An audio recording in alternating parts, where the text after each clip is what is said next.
Good evening, ladies and gentlemen. Call to order Committee of the Whole and Finance and Property. I think we have a quorum here. We do. This is the June 1st meeting of Finance and Property to review the city's, the mayor's proposed budget for FY23. Just a quick run through today's agenda. First, we will have Darlene Wynn from the Planning Department. Then we'll have Steve Fredrickson from Inspectional Services, Allison Babin from Library, Marianne Hollack from the Council on Aging, then Bill Burke, and Bruce Stoig from the Recreation Department. Welcome all. Good to see you all. Without further ado, I think we'll start. Ms. Wynn, if you'd like to step to the podium and tell us a little bit about what's going on in the Planning Department and then your budget. All right. Thank you for having me, and thank you for accommodating me early. We have an open space committee meeting at 7. And this is on page 40. Okay. Yeah. And I wanted to just take a second and introduce Victoria Healy, who's our new associate planner. Welcome. As you know, I think, or most of you know, we're in a bit of a rebuilding pattern for the planning department.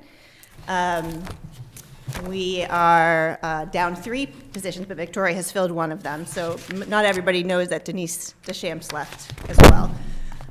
So it's a kind of rebuilding opportunity for us. So looking forward to that. But I do appreciate all the hard work that my staff does and the departing staff, and I wish them well. And I think they've had opportunity to grow in their careers here. My budget is not that different than before. A couple distinct changes. I reallocated some of the budget from overtime to meeting and training. It's really important for me to reward my employees, and I think that's one way that I can do it. When I conceptualized this, 3 of my employees had their AICP certification, which is the planning certification that is established nationally, and they had earned that. And so what I want to build into the budget is the ability to pay a portion of their annual dues for that certification. So that's why I kind of moved that a little bit from overtime into the meeting and expenses. It also includes an annual allotment for training and education opportunities for continuing ed for planning, which is really important. They're required to get training in equity, ethics, law, and then those are the required courses every 2 years, but anything else that you want to learn and improve your skills on. And I think it's important to do that as well for my staff and keep them fresh. Additionally, I included a little bit of funding for our planning board because there's been some discussion at the state level that potentially they could be required to do annual training for each planning and possibly zoning board. So I put that in. There's a citizen planners training collaborative that does a whole bunch of courses, and I'd like to be able to reimburse them if that becomes a requirement, but also I'd like to be able to reimburse them if they choose to do that. So as a result, I took some of that money out of overtime, which we had not been using quite as much. I think a result of the pandemic and with having many new staff, I don't really think we'll be drawing on the overtime line as much in the next year. So the pandemic also kind of impacted our travel and mileage expenses, so I reduced that one a little bit as well, just because most of our conferences and sessions have been virtual, and I think some of them are going to stay that way, although I do expect that some of them will return to in-person meetings. The other significant line for planning is for consulting. And that our consulting line covers a couple of our memberships, our membership with the North Shore TMA, which is the Transportation Management Authority, our membership with the North Shore Alliance for Economic Development. It also carries a CoStar Real Estate Services subscription, which we use to help new businesses coming into the city to identify properties that might be suitable for lease or purchase. And then the rest of that balance will be available for implementing any one of our numerous priorities that are in our master plan or historic preservation plan. There is a small line which I've allocated some money for some known historic preservation projects that we're looking to accomplish. And then in addition to that, we haven't set what priority you might use that consulting line on this year yet, or next year yet, but I'm thinking possibly updating the sign ordinance and hiring a consultant to do that. There might be some additional work related to the Bass River overlay, possibly a zoning cleanup that we might need to do. So there's a whole different range of things that we can identify as a priority, but we use that for either hiring consultants or matches for grants.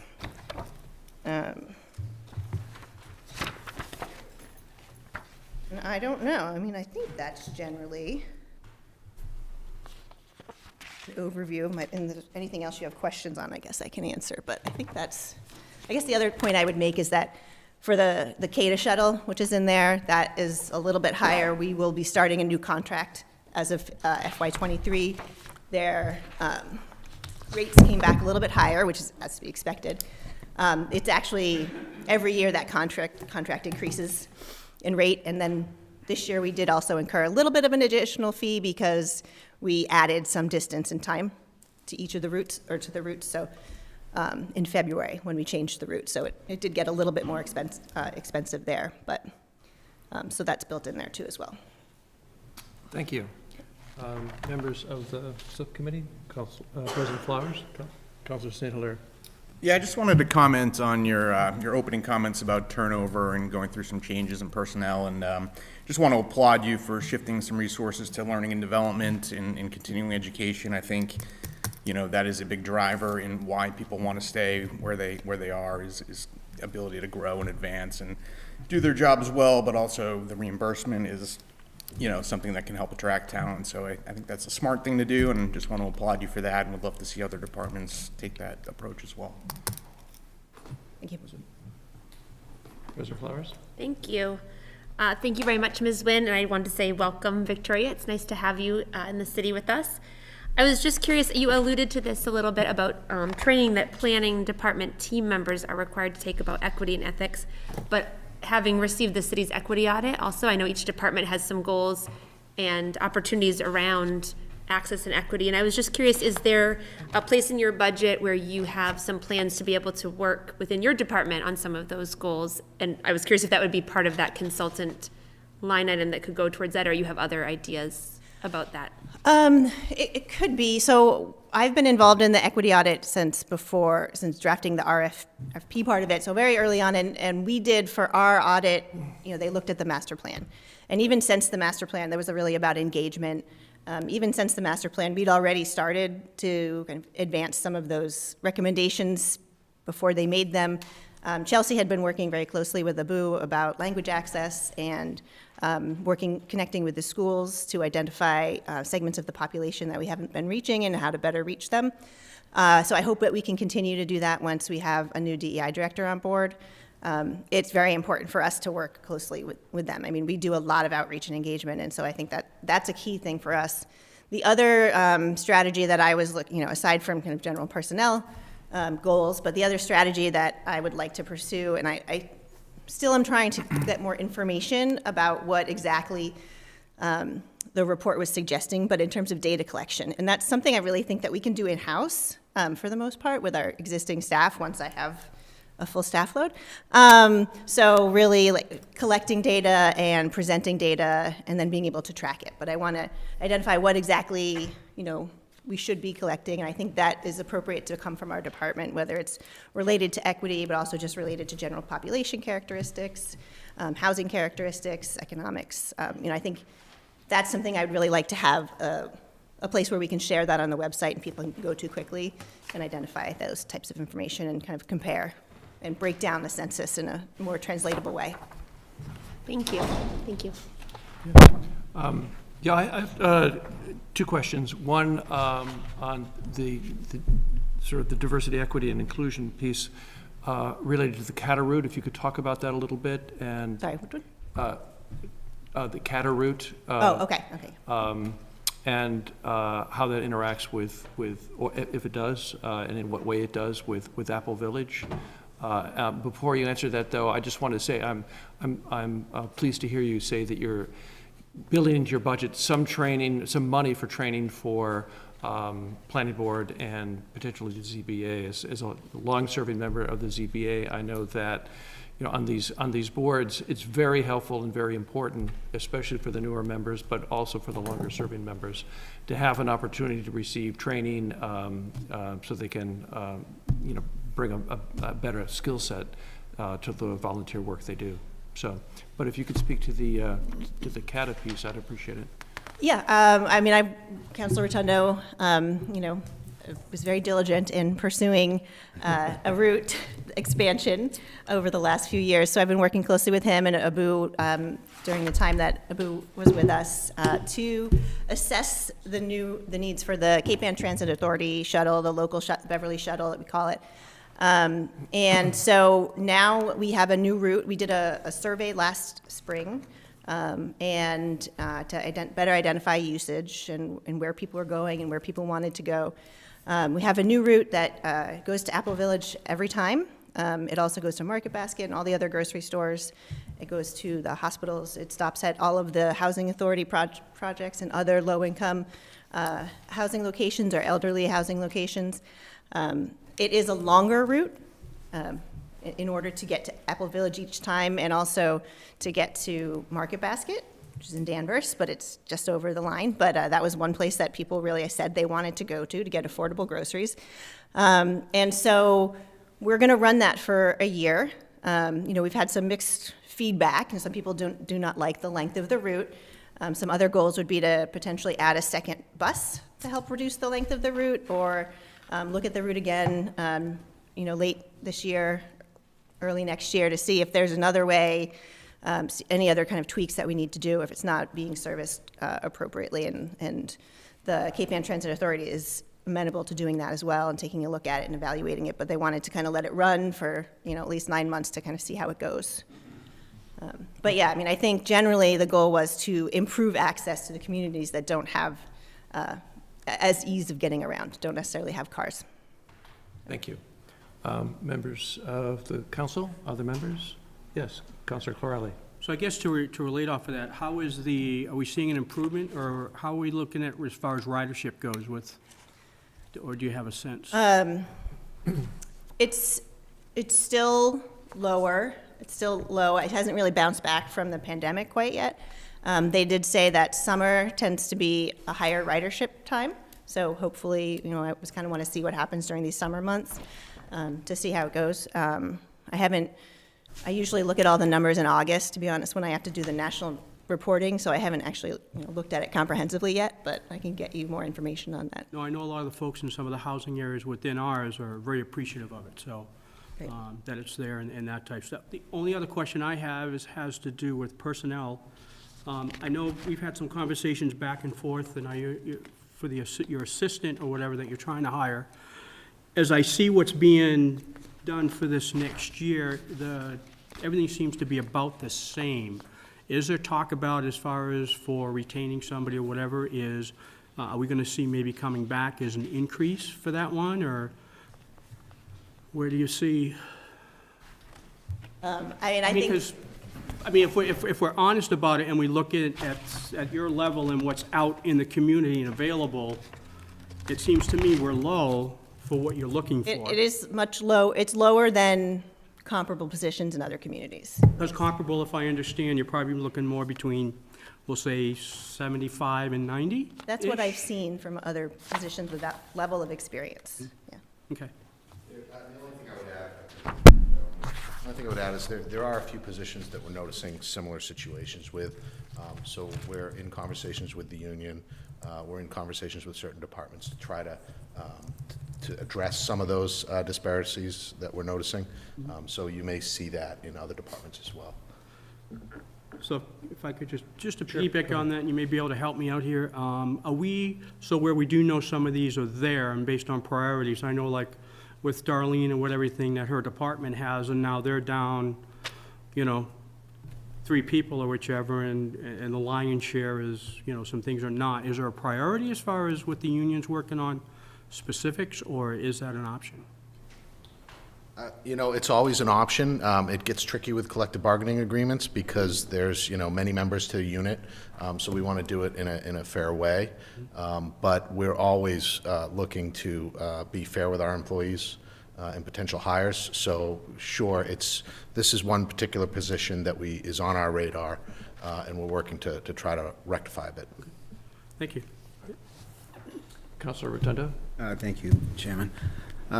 Ms. Nguyen, I just want to thank you, first of all. I mean, obviously, yes, I am a pain in your office, and I do come often, so I do apologize for that, but I do want to thank you for really pushing the cater issue. When I first came on, and your predecessor wasn't really keen on it, and you actually jumped on it, and I want to thank you and Abu. I know he's not with us anymore, but as well as getting that, because it was meaningful, especially for Apple Village people. My question is, and I don't know if it's coming, would be from you or really the mayor's office, is there any consideration to do better marketing with the caterer? And I know we've spoken of that, and your office has been really in transition, so it's not a top priority. You have many other things on your plates right now, but I think that's something that we're really realizing, that there's no marketing. People still identify it as a senior shuttle. There's, not realizing, and also that the fares on the shuttle are very affordable, but that also speaks to the fact that maybe consideration to possibly raising it from, what's it, 50 cents now? Yeah. it's 50 Which cents, is, the cost of gas and everything. And that's what I think a lot of the people who are even capable of driving are realizing, that maybe the shuttle would be a good thing. So I think the marketing piece, and I don't know if the mayor's been, or even thought of that aspect of it recently. Yeah, I think that is, I agree with you that that's very important. I think part of it has to play out in our communication strategy, from sharing information citywide, being more vocal in terms of social media.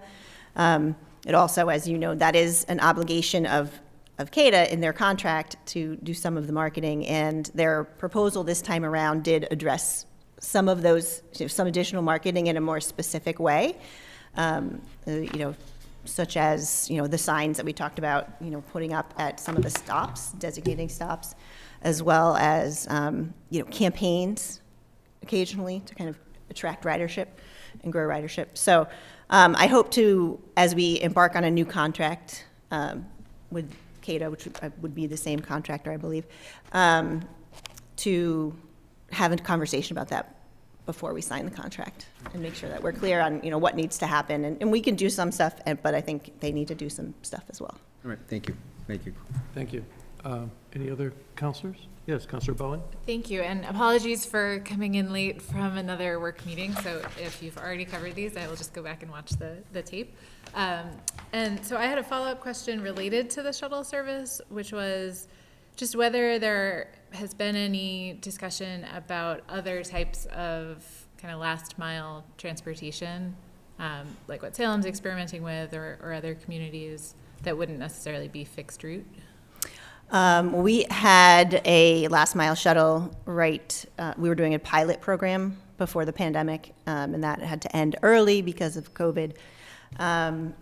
And ridership was fairly good. That was very specific, going from the train station, so it was a fixed route, going from the train station to the Cummings Center and then to Cherry Hill Industrial Park. We're in kind of back and forth, on and off with conversation with MAPC about the Cherry Hill Industrial Park specifically, getting people, they have a very significant number of their employees who work there that live in Lynn. So that's a problem that they're trying to solve and help us solve. The Salem Skipper is incredibly expensive to run. It costs about $500,000 a year. And we don't have the same kind of CDBG resources that Salem has.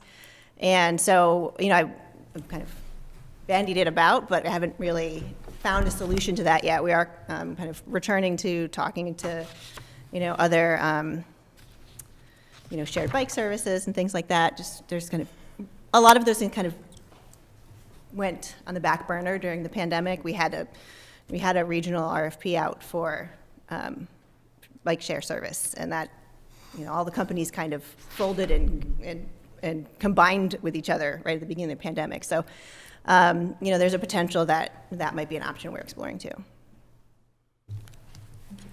Go ahead. Thank you. And I think as that comes back along, there certainly seems to be appetite, and I know the appetite may have shifted from what kinds of shared services people are comfortable with during and post-pandemic, but things like bike shares and everything, there seems to be demand, so I would love to see if you have more information on that, where it could go. And my other question was just around the consultant line, if you had some thoughts on what projects would be prioritized this year if they're already mapped. Yeah, I had said that, we haven't quite decided on what's going to prioritize right now. We are hopefully submitting a one-stop application for a follow-on parking management study to address downtown parking. So I would expect that perhaps our match will come out of that consulting line. And then we have some of the priorities, we have a wide range of plans, but something we've talked about for a long time has been updating our sign ordinance, possibly cleaning up our zoning. If we do adopt these new design standards, we would need to kind of clean up the zoning to put them in. That's something we could hire a consultant for, even if we did a complete overhaul. There may be some additional consulting services we want related around the Bass River area overlay. Potentially, we were talking about doing a traffic study, and that might end up coming out of my consulting line, probably. Short answer, I could say, yeah, we want to do this one thing, but a lot of times it changes over the year as different things come up. So I'm not committed to one thing at this point. Anyone else? Thank you very much. I appreciate all the work that you and your department do. All right, thank you very much.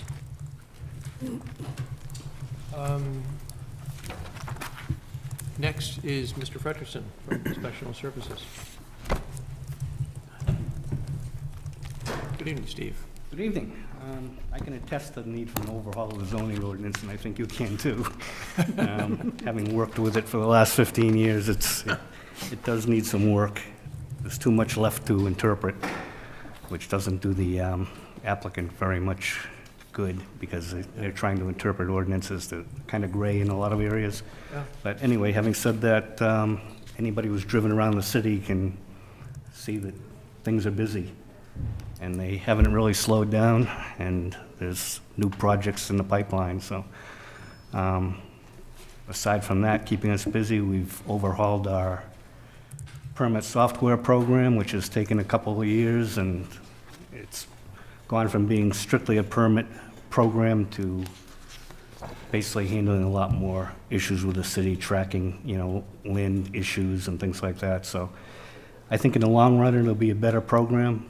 There are still a few bugs to work out, mainly in the online permitting part of it. So we're constantly getting calls every day from people who are having trouble logging online. So it's actually adding workload to the clerks rather than subtracting right now. But I'm sure that'll be taken care of soon. The other big news is this month we're losing 3 people to retirement. So that'll be a little bit of a challenge, including myself. So this is my last budget meeting, so be gentle. It's one of about... No, thanks.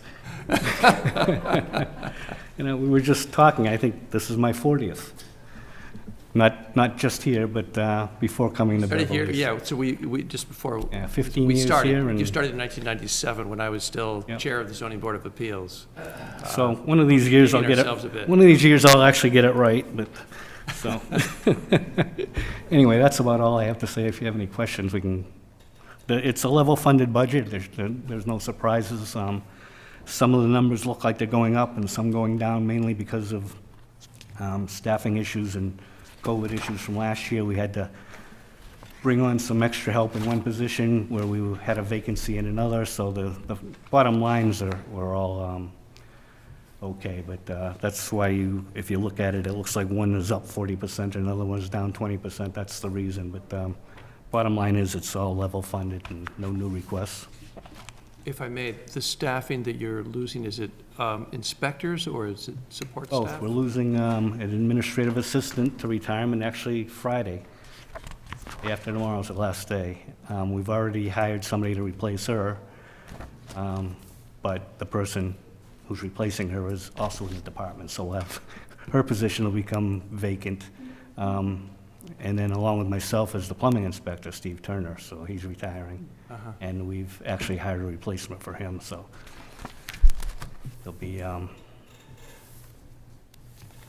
no loss in services from that point of view, so we just have the one position left to fill. Yours? Okay, make it two. Yes, mine. One of the clerk's positions, she's taken over the administrative assistant, so we have to fill her position. Steve Turner we filled, and mine, I don't know what's happening. I'm not involved in that, so. Sure. Okay. Councilor St. Hilaire?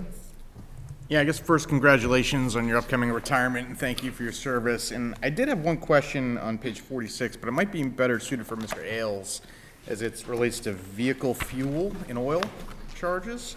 And just given the cost of gas and all that, just curious, what the general approach was related to this line item across the budget. Yeah, this is an issue that we're trying to address, in all the departments that have a fleet, some more than others. You'll see this as we get later into the discussions with our public safety units that, utilize a lot of fuel. Commissioner Collins' fleet utilizes a lot of fuel. So you'll see that most of those requests are based on the FY22 level with a slight increase, because the FY22 level really only covered about 3/4 of kind of an increased gas rate. The first quarter of the fiscal year it was still, somewhat low. So we did try to adjust for that. Okay. Thank you. President Flowers? Nope, I'm good, thank you. Councilor Feldman? Yes, thank you, and congratulations. I was wondering, in terms of the hiring and similar with other departments with staffing, have we been able to build into the budget the amount that it may take to retain somebody at the level we need in the department with the budget as it is?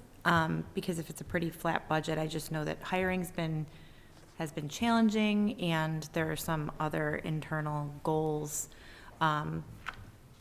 pertaining to, the equity audit that I know we're looking at in terms of HR and staffing across the board. And I was just wondering if it's reasonable to look at the staffing levels and the budget for the salaries where they're at if we're heading into a hiring process. Well, it really does need to be looked at. For example, our plumbing inspector that, we've been interviewing for, we only got 3 applicants. One of them, when he heard the salary range, thought it was a part-time job and basically said, no thanks. So we were able to find someone, but it is going to be an issue. I don't know, I assume it'll be an issue with my replacement. I don't know, as Brian said, they're looking into that. It's a union issue, contract negotiations and things like that, because an administrative assistant isn't just one department. There's the same job function in several departments, so you can't just look at one person and say, if you increase this salary, you have to really increase it across the board. I understand they are looking at that, and it'll be addressed, unfortunately, before I leave, or after I leave. Great, thank you. Councilor Rotundo? Mr. Frederickson, thank you, and congratulations finally that you're going to actually finally take your retirement. Councilor Feldman asked the first question, so I don't have to ask that. But to follow up on Councilor St. Hilaire's, and it's more of a Brian Ailes, even though you're building upon the gas and fuel, the reality is we're looking at maybe even $6 a gallon. So will we be looking at tapping into reserve funds to go forward on this budget? And I know this is a smaller part, but this really is the first time that this is really relevant to the conversation. And as we go further into public safety and DPS, it will be a larger conversation, so maybe just to start it here. Sure. That we're hesitant to build a budget that's speculative, right? I mean, we need to do some sort of kind of estimating, but when it comes to fuel prices, no one truly knows where it's going to be in 6 months, right? So we know where it's at now. We know what it was last year. And that's kind of the basis of where we marked some of the fuel and oil budgets for next year. We do have built in that reserve for unforeseen, which is the perfect example of why a reserve for unforeseen is so important in the budget, because it allows us the flexibility that if fuel prices do continue to climb, well, that's an area that would need to be addressed with that potential. It's $250,000 in the budget. Maybe 100 comes out and gets sprinkled around to departments if it continues to rise. Thank you. Just a clarification, and I guess I'm looking at page 46, and I'm assuming they may be relevant to each other. It says removal of, and then it leaves nothing, which is a 40% increase, which is only $3,500, but it seems like it hasn't been budgeted. And then we go to telephones, and then obviously it's a reduction. So are those relevant to each other, or what's the removal of? Must not It's, have gotten printed out, but it's removal of nuisances, for example, a structure, Okay, vacant thank you. structure. We have to hire a company to come out and plywood the windows, things like that, so. Okay, just like I said, it left it blank to Yeah, leave a no, they're not removal. related. And the telephone reduction is because the inspectors were using tablets for a while, and they just didn't like them. So we gave them over to engineering, but those tablets have a phone bill with them, so we Gave them a don't bill. need the phone bill anymore Right. either, so. Fantastic, thank you. That was it, thank you. If I could follow up on that, I hope we don't have in the city council budget removal of nuisances, but could you explain what a removal of nuisance is in your department? What is that, what is a nuisance that gets removed? It's an unsafe structure that needs to be boarded up and made safe. Demolition typically? Demolition would be a lot more than $3,500, Yeah, so, that's what I was thinking. yeah. Mainly boarding up structures. If a house is vacant and windows are broken and doors are open, we'll call a company to come in and basically padlock the door and put plywood on the windows. Okay, There are a few I can think of now that need that. all righty, thank you. Any other counselors? No? Well, again, thank you for your service. I want to say, just personally, having served with you in some capacity on the ZBA, I always found you a straight shooter and a great professional in my experience through the ZBA. So thank you very much. I appreciate working with you. Thank you. It's been great working with all of you, and I can't promise I'll be back to visit.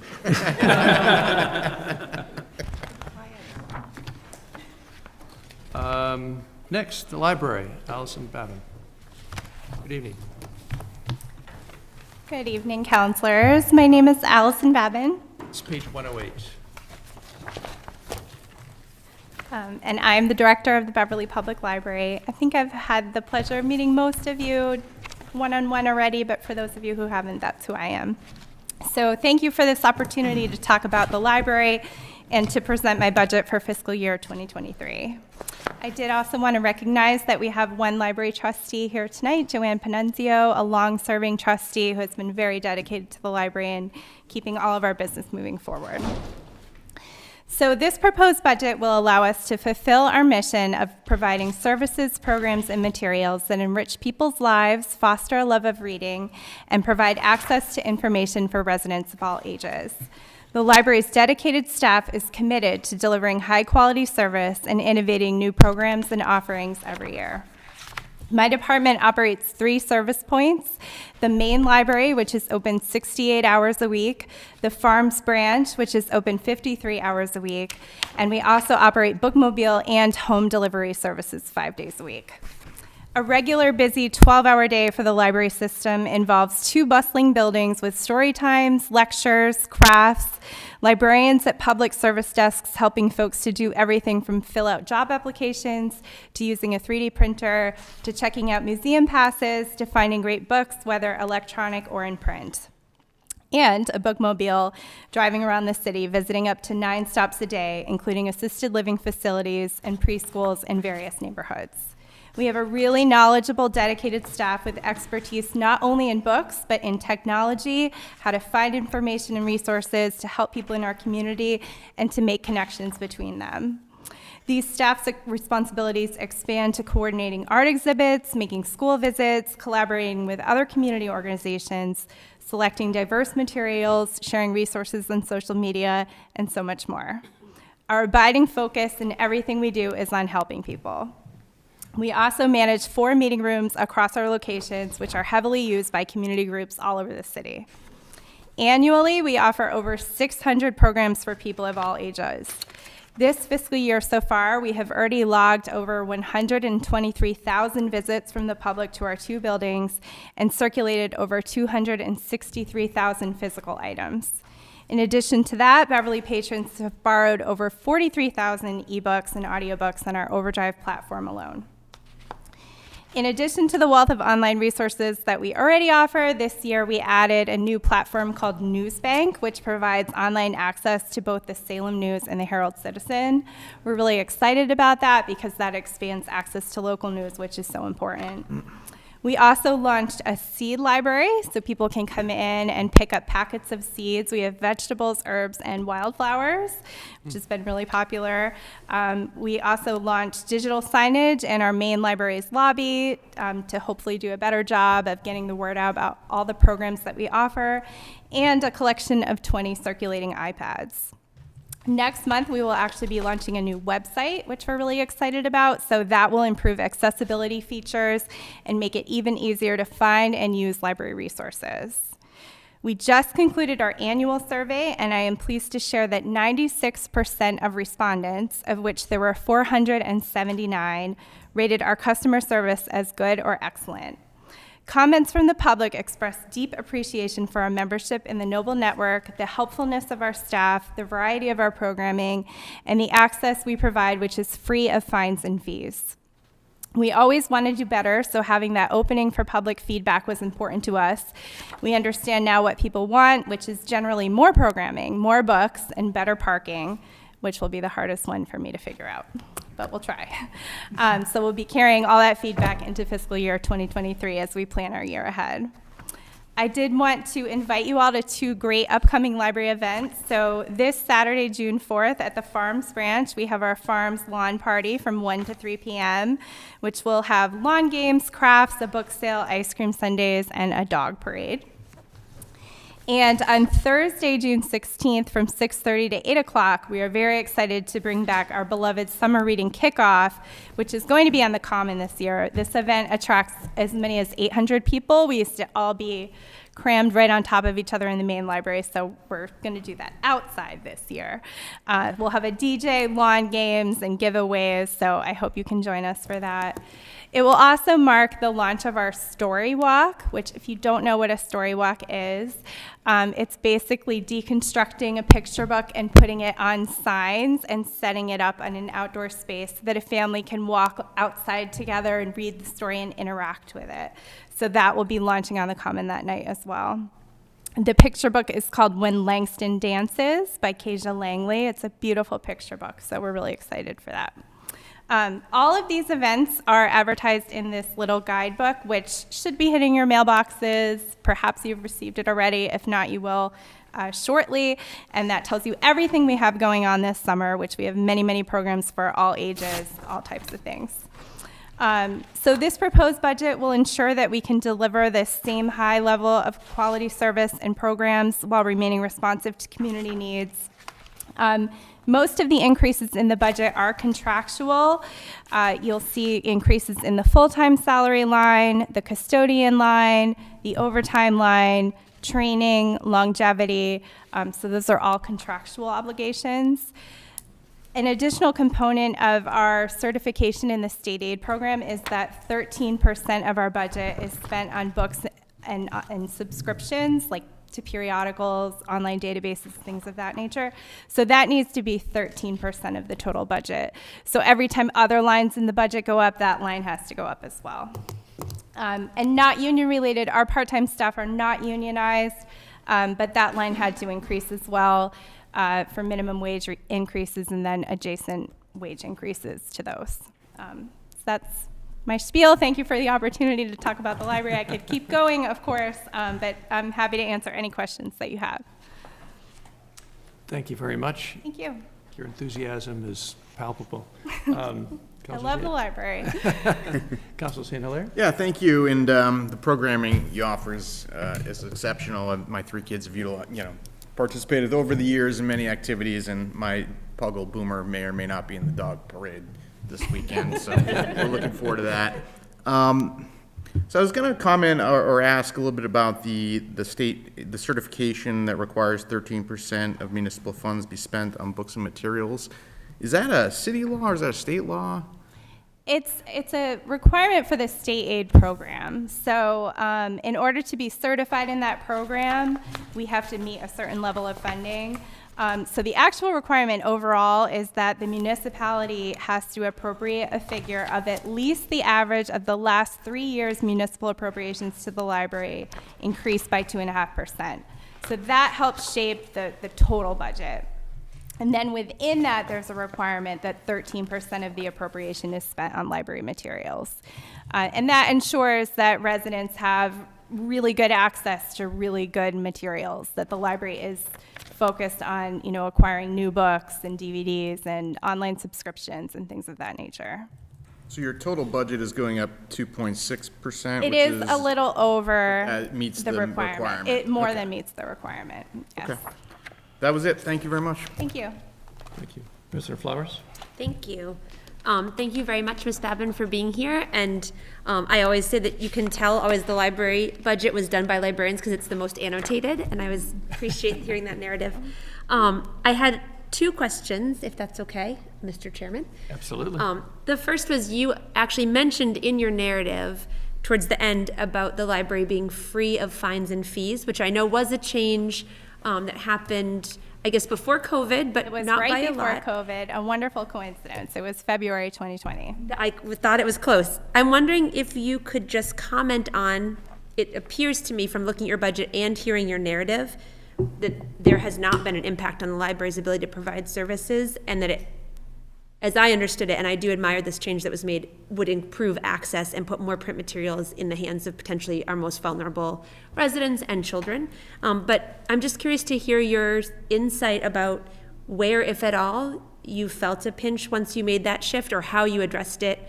I'm curious about that. Sure, yeah, I'm happy to answer that. So the fines that we did used to collect never really came back to us. They went into the general fund. That's not to say, of course, the general fund benefits us as another department, but we didn't have to do sort of like a one-to-one situation to make up for it. I can say anecdotally, it has led to such improved customer service at our service desks. We've seen people come back that were afraid of the library. We have so many positive interactions with people when we say that we don't have fines. It is absolutely the trend. There are only a couple libraries left in the Noble Network that still charge fines. It's very much going away. Interestingly, when the equity audit just came out and I looked at the map to see where the diversity is in our city, I had reports from the research that we had done to eliminate fines, and you could have almost laid the map right on top of each other. The fines and diversity went together. So I'm so glad that we were able to eliminate that barrier to service. Does that answer your question? Yes, it did. And I was going to ask you, and then you alluded to it, the map that you had from before the research you all had done. And I'm really interested to hear that did match up in terms of improved service. It was a wonderful thing that we were able to do, and we really appreciated the support of Mr. Ailes and the mayor and the board of trustees, who all were in favor of making that change. Thank you. Mr. Chair, if I may.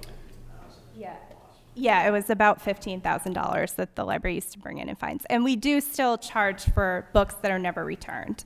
So there is still a consequence. Ultimately, if a book isn't returned after a certain period of time, someone does receive a bill and they have to pay to replace the book. May I ask a follow-up? Yes, of course. And that does make sense to me. I recently received such a letter from the Beverly Middle School Library about my child's book, which was in his backpack, despite him telling me he had looked very carefully for it. So luckily we did return the book, but we would have paid for the book. My other question is sort of a wholly different topic, and it's sort of jumping back to the conversation we just had about estimating gas and fuel. So I noticed that line 52447 on page 110, which is your bookmobile maintenance and fuel, is a slight decrease, although not that different from the 2022 projection, and is, I notice, increased over where we are at year to date. So I'm just curious, this might be more a question for you, Mr. Ailes, but just given everything we just talked about, does this feel realistic and comfortable to keep the bookmobile running and on the road, given what we know about gas prices at this point? At 5,000. Yes. Well, you see, to date, we've only spent a little over half of it, actually, under the 2022 actual. Yes. So I am comfortable with it. I mean, it's always a little bit of a gamble. You just don't know what might go wrong with the bookmobile, and because the maintenance and fuel are lumped together, it can go either way. But I am comfortable with it as of now. Great, thank you. I think that's such an important resource for our community, so definitely want to make sure we're being supportive of keeping that running. Thank you, thank you. I just have a couple of comments. One is, my sister lived in assisted living at Oceanville until recently. Absolutely love the bookmobile, and I just think about the access that it provides to people who cannot get out. Can make all the difference in the world for people to be able to expand their horizons and have that kind of resource available to them. Another sort of personal experience is taking out a book and getting a notice that it's automatically renewing when I'm not done, over and over again, because I still wasn't done. And I mean, it's a very small, tweak, but the idea of not having to, go online to do it myself, or to run down to the library because I didn't realize, how to do it online or whatever. So those sort of tweaks really affect the quality of life and the services that you give. So, Thank you so love much. to see those kinds of services and improvements. Councilor Feldman. Yes, mostly just a comment and two small questions. First, my comment is that I am so impressed with the ability to have an essentially flat budget with the expansion of services there really has been at the library, especially through the pandemic, and how many families, such as my own, depended on the library during that time for pickup. So I'm just really impressed with your leadership. So the fines question made me think, because it's connected because books and borrowing is connected on the Noble system, when my children have taken out books from other libraries, we have gotten a few notices from Danvers or Manchester, different libraries that do have fines if they're overdue. What happens to those fines? Well, I mean, we return them eventually. yeah, so but like, if there's so many variables involved, but if you return the books to Beverly, the fine should go away. And if they don't, this is a message to everyone, contact our library and we can take care of it. Okay. If you're checking them out in Beverly and you're returning them in Beverly, even if they come from Danvers or Melrose or any other town, there should be no fines involved, and we can waive that for you. Okay, so the Beverly Library budget doesn't pay the fines because for other communities does that not. don't have. Okay, just wondering about that. Sure. And then, will there be ice cream June 16th? So there actually won't be ice cream. Okay, just needed to there know. won't be ice Manage cream. expectations. Well, here's the twist. So we won't have ice cream at the cookup, but we will have ice cream at the farm's lawn party this weekend. So Got it. if you want ice cream, come to the Just farm. trying to manage expectations. Yeah, we will So have I other might show up at little the farms giveaways. then. Yeah. It's a very high-level budget review. Well, this is what happens when you deliver such a great flat budget.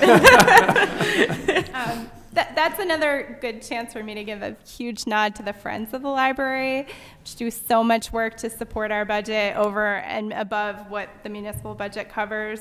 I just pulled that number today. So in this fiscal year so far, they've supported us with about $15,000, and that covers much of our programming, and it also covers our very popular Museum Pass program.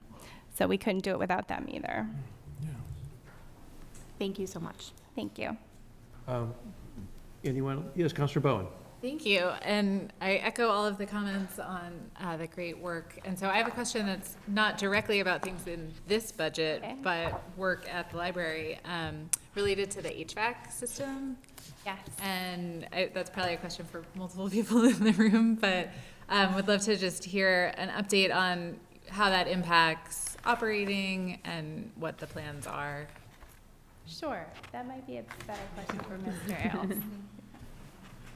So maybe we can tag team because you actually have to Live in it? live in the building in the It's summer. hot now. It's hot in the summer, I can tell you that. Yep. The plan is that we get through this next summer with the existing system.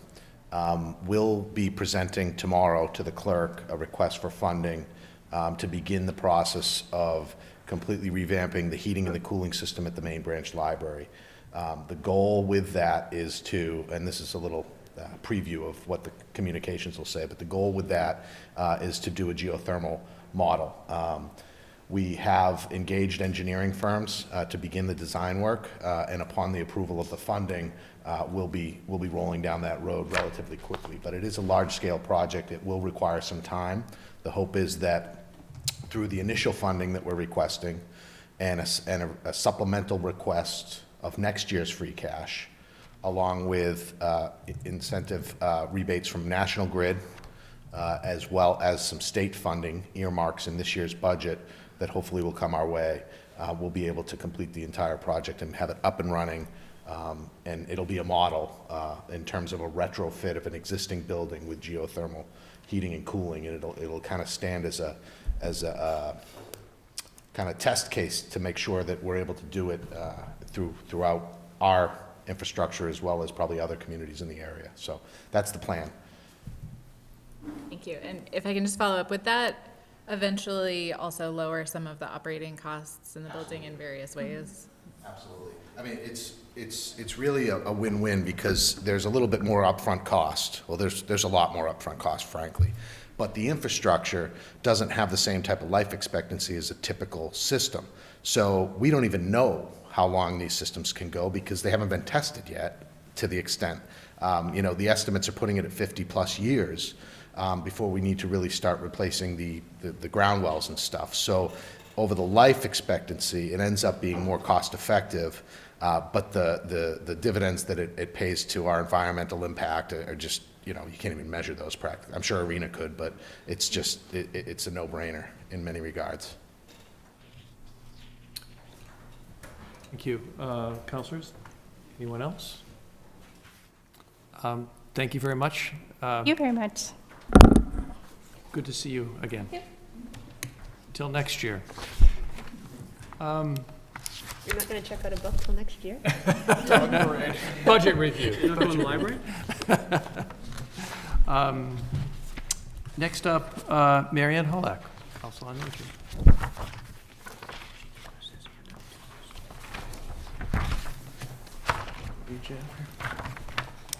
Page 102, actually, I think we started 156. 156 may be the enterprise, yeah, so 102. Good evening. Good evening, everyone. I'm Mary Ann Holack, the director of the Senior Center. But before Allison Babin leaves, I might add that my daughter was raised at the Beverly Public Library, volunteered there, did her internship there, went on to Salem State, decided she wanted to get her master's in library science. Allison was one of her references. She has a full-time job at the Essex Law Library and a part-time job at the Salem State Library, and she just started her master's degree at Simmons. So thank you, Allison, and to all the librarians who went before her, including Joanne Panunzio, who was her first grade librarian at the Cove School. So, very happy and proud, and we should all be proud of our library.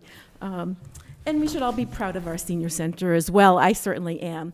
But I was listening to the budget meeting last night, and there was some talk about the problems 30 years ago. And guess what? The senior center is 30 years old. So it definitely was part of the problem in financing. As a matter of fact, this beautiful building opened in 1992, and the city municipal budget was $50,000.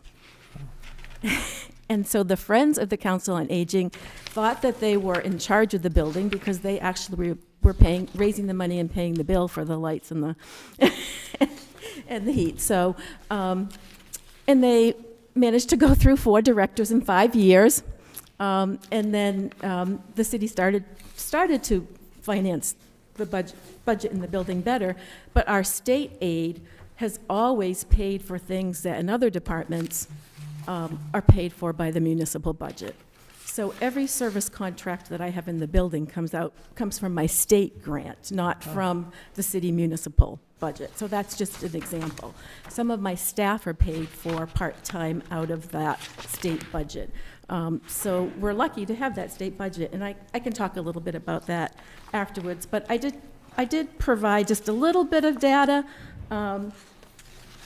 According to the American Community Survey, there are now in 2020 10,520 people over the age of 60 living in Beverly, and that's an increase of 2,351 individuals since 2010.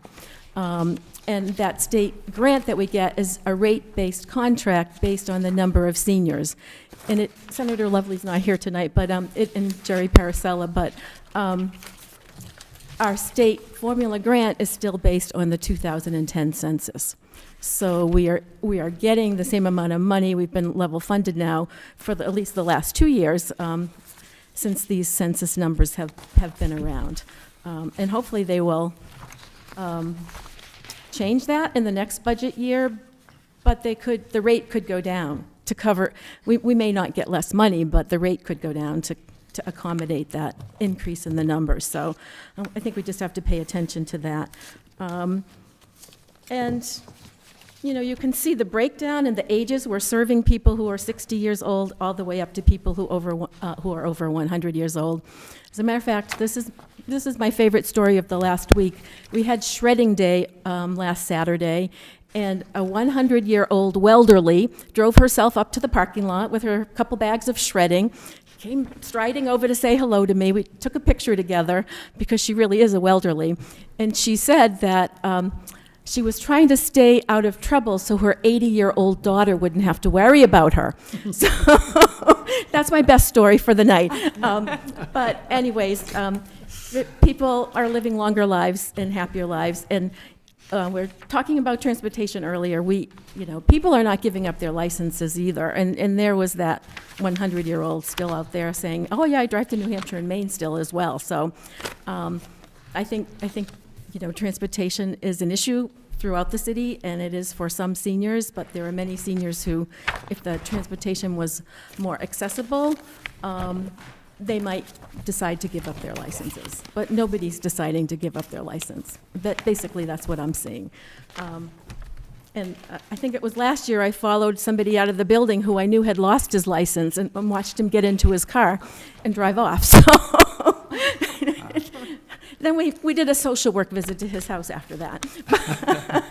Anyways, and connected him with our transportation. And then I just provided a little bit of data about some of the services that we're seeing that are increased. And this won't come as any surprise to you because I've told you all this before. Housing. People are homeless, people are being evicted, landlords are selling their properties or passing away, and their families want to renovate, bring in new tenants. People are living in houses that are not in good repair, and even if they say they want to move, by the time they would fill out a housing application, which is an online process, which means almost all of them need our help in filling out their online applications. The waiting periods could be 2 to 5 years for public senior housing. There's certainly private affordable senior housing, but the demand is more than the capacity that we have right now. And so my outreach, there was a time we were doing outreach. We actually were doing neighborhood cookouts every summer and really going out into the neighborhoods to meet seniors. And now my staff is spending all the time in the office helping people a lot of housing. And I've been saying this lately too, we never used to really be in the food business. Senior Care always used our building to send out Meals on Wheels and to provide a congregate lunch. But now, every other week, we get 75 bags of groceries from Bootstraps, and we have bus drivers delivering them, we have staff delivering them, we have people coming to pick them up. So access to food and problems with housing are really right there at the top of what I'm seeing as service needs. You know, and just to contrast that with programming opportunities, our building has not had air conditioning in the dining room for a year.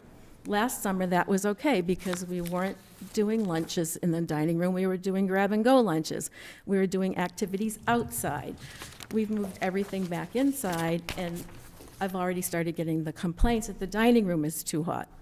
I also found out that the air conditioning in Suite A, which is where all of our exercise classes take place, is down right now as well. And it's a 30-year-old system, so whether or not the vendor who, you know, promised they'd try to get there sometime this week will be able to even fix that is a question in my mind. So I'm going into the summer without a building that will be comfortable for any of the programming that we offer. And that's a worry to me. And as you know, and this is nothing against my friend Mr. Burke, I've loved having him in my, especially they need training, they need technical support, they need access, and we don't have the capacity to do that right now. And, you know, my staff I'm facing the same things that everybody else is facing. I've lost staff. It's hard to replace them. The salaries aren't competitive. These are all facts of life. And I think some of you who've been on the council will agree with me. I look around and all of a sudden, we're all older. And I used to, you know, really love having a multi-generational workforce. And Marjorie, who's been the receptionist for 25 years, she's well past retirement age of 65, finally just decided to retire. To replace her institutional knowledge and the numbers of people she knows will be really hard to do. And I think, you know, I have a new assistant director coming. Ironically, her name is also Victoria. She's starting tomorrow. So we'll have to introduce her to our new assistant planning director, Victoria. And we're interviewing for an activities coordinator.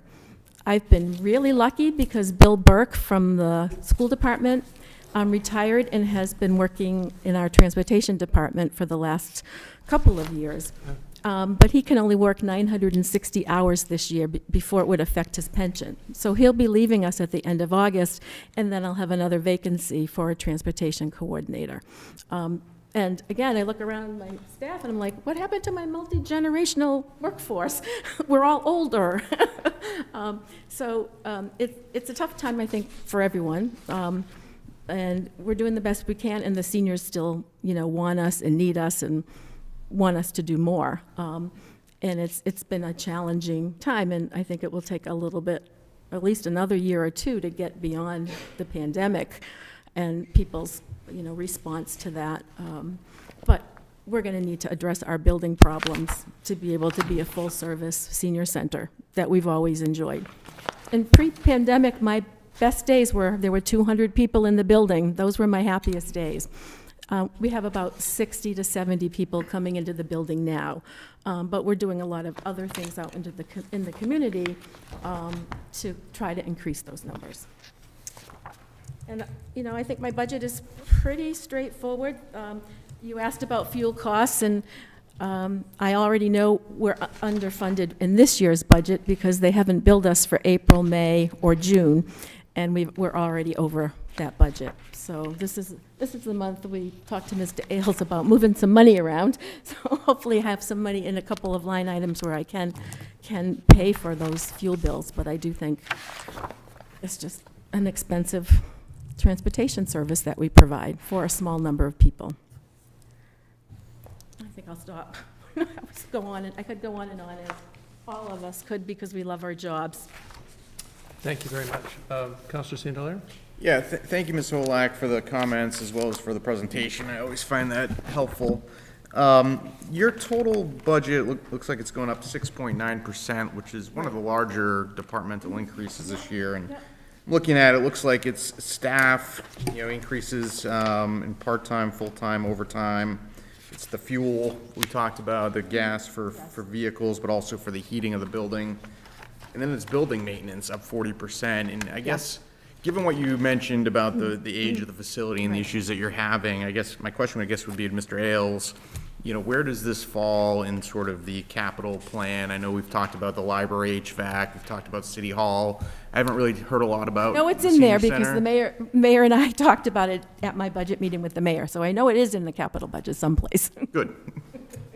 Yeah, as this building ages, there's a lot more maintenance that needs to go into it on an annual basis. So what we're attempting to do here, and we've been working with Mary Ann to try to punch list some of the smaller items and build those into a kind of recurring annual operating budget, which we've done over two or 3 years now, to get it up to a level that we can begin to address some of the small to mid-size capital needs of the building. The larger type capital needs that are contained in the capital expenditure plan would be like a free cash draw, but that's in the hundreds of thousands, whether that's a new roof, whether that's I don't remember the exact issues, but windows, new parking lot, things like that. Those would be separate asks, but this will help address some of the smaller issues that the building has. And what is the timeline on that? Well, if it's approved, July 1, she's got the authority Okay, to that's go what ahead. this is for. Yes, Yeah, yes. okay, gotcha. Thank you. But some of those bigger ticket items, I do believe, are in the capital budget plan as well for going forward. We had a really great report done by Gale Associates maybe 4 years ago now, and their punch list of what needed to be corrected in the building was over, I don't know, $500,000 at least. So we have to take one thing at a time. But there are priorities. Air conditioning is a priority to me in a building that serves older adults. Thank you. President Flowers. Thank you very much, Mr. Chairman, and thank you very much, Ms. Halleck, for being here, and also for the work that you and your staff do day in and day out. I know you and I have had a chance to talk some about what the work looked like before COVID, and you alluded to this, and then the shifts that have happened in your kind of work and people-facing, people-helping professions because of the pandemic. I heard someone recently talk about the pandemic as having created an epidemic of loneliness, and I think that's really apt, but I also think about your role and think that for older adults, in many ways, you were already addressing loneliness as an epidemic, and that's been intensified. So I wondered if you just could talk a little bit about, given those shifts for COVID, and sort of looking ahead, you were talking about your changing workforce, where do you see opportunities, or what do you think we should be aware of, beyond what you've named already, about what you see the senior center and your staff needing to do that we need to be aware of shifts that could be coming? Well, I think because of the increase in the population, bottom line is everyone loves our exercise classes, so we still have to provide those opportunities to exercise in many different ways, because that provides the energy, it provides the socialization, it provides a lot of things that people are looking for, and they're low cost. And I forgot to add that during COVID, Eastern Bank and Senior Care both gave us $10,000 grants, and so we didn't charge anybody for anything for over 2 years. And you'll see that when we get to my enterprise fund, that took the hit. We didn't collect any revenue either. But I think we have to always provide services, because that's how we meet new people, how they become familiar with us, and how we get to know what their needs are. But our social services demand has grown so high, and it used to be that a housing application was a handwritten application, but everything is technology now. We saw that with the COVID vaccination, and what a disaster that was, because seniors didn't have the technology to even make themselves an appointment, and they were like really smart people, and they were mad because they couldn't do it for themselves. Someone had to do it for them.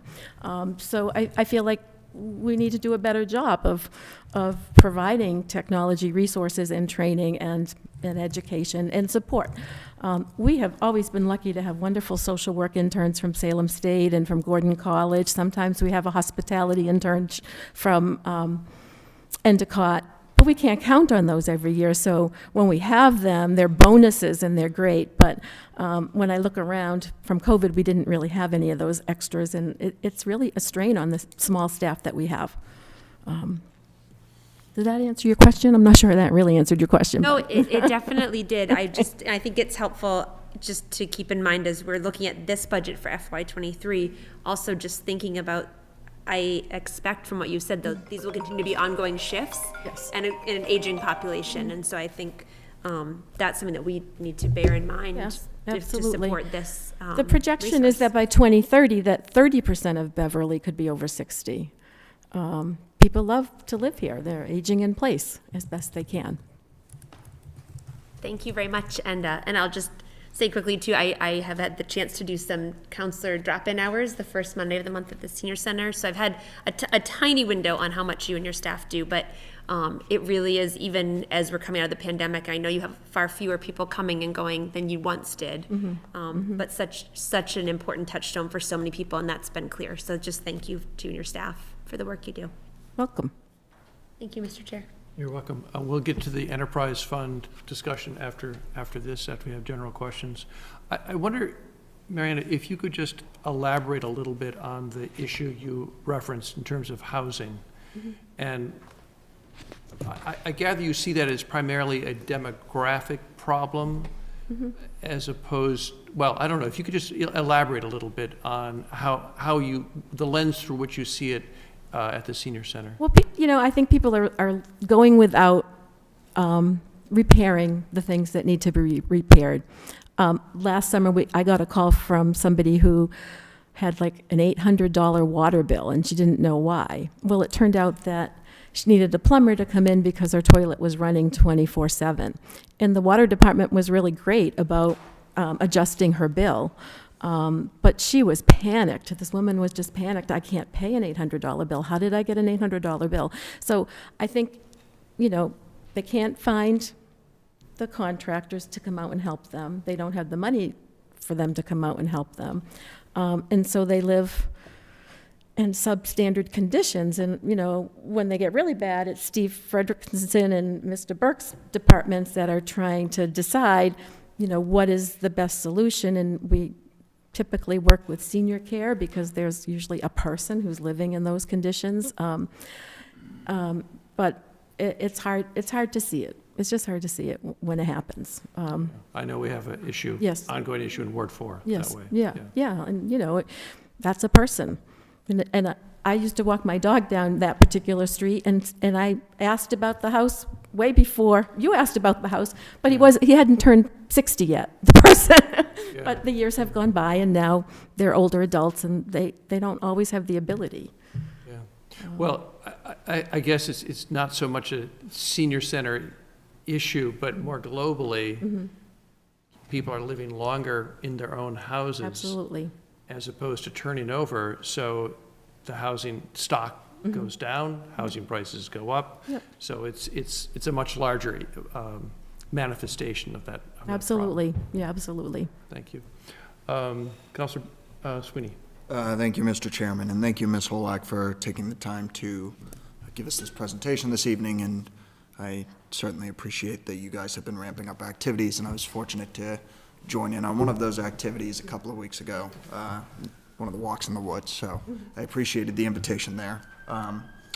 Building off of the general question that Councilor Houseman raised about housing, and that really stood out to me that was the service area most frequently provided by your team to the residents and the patrons of the Council on Aging.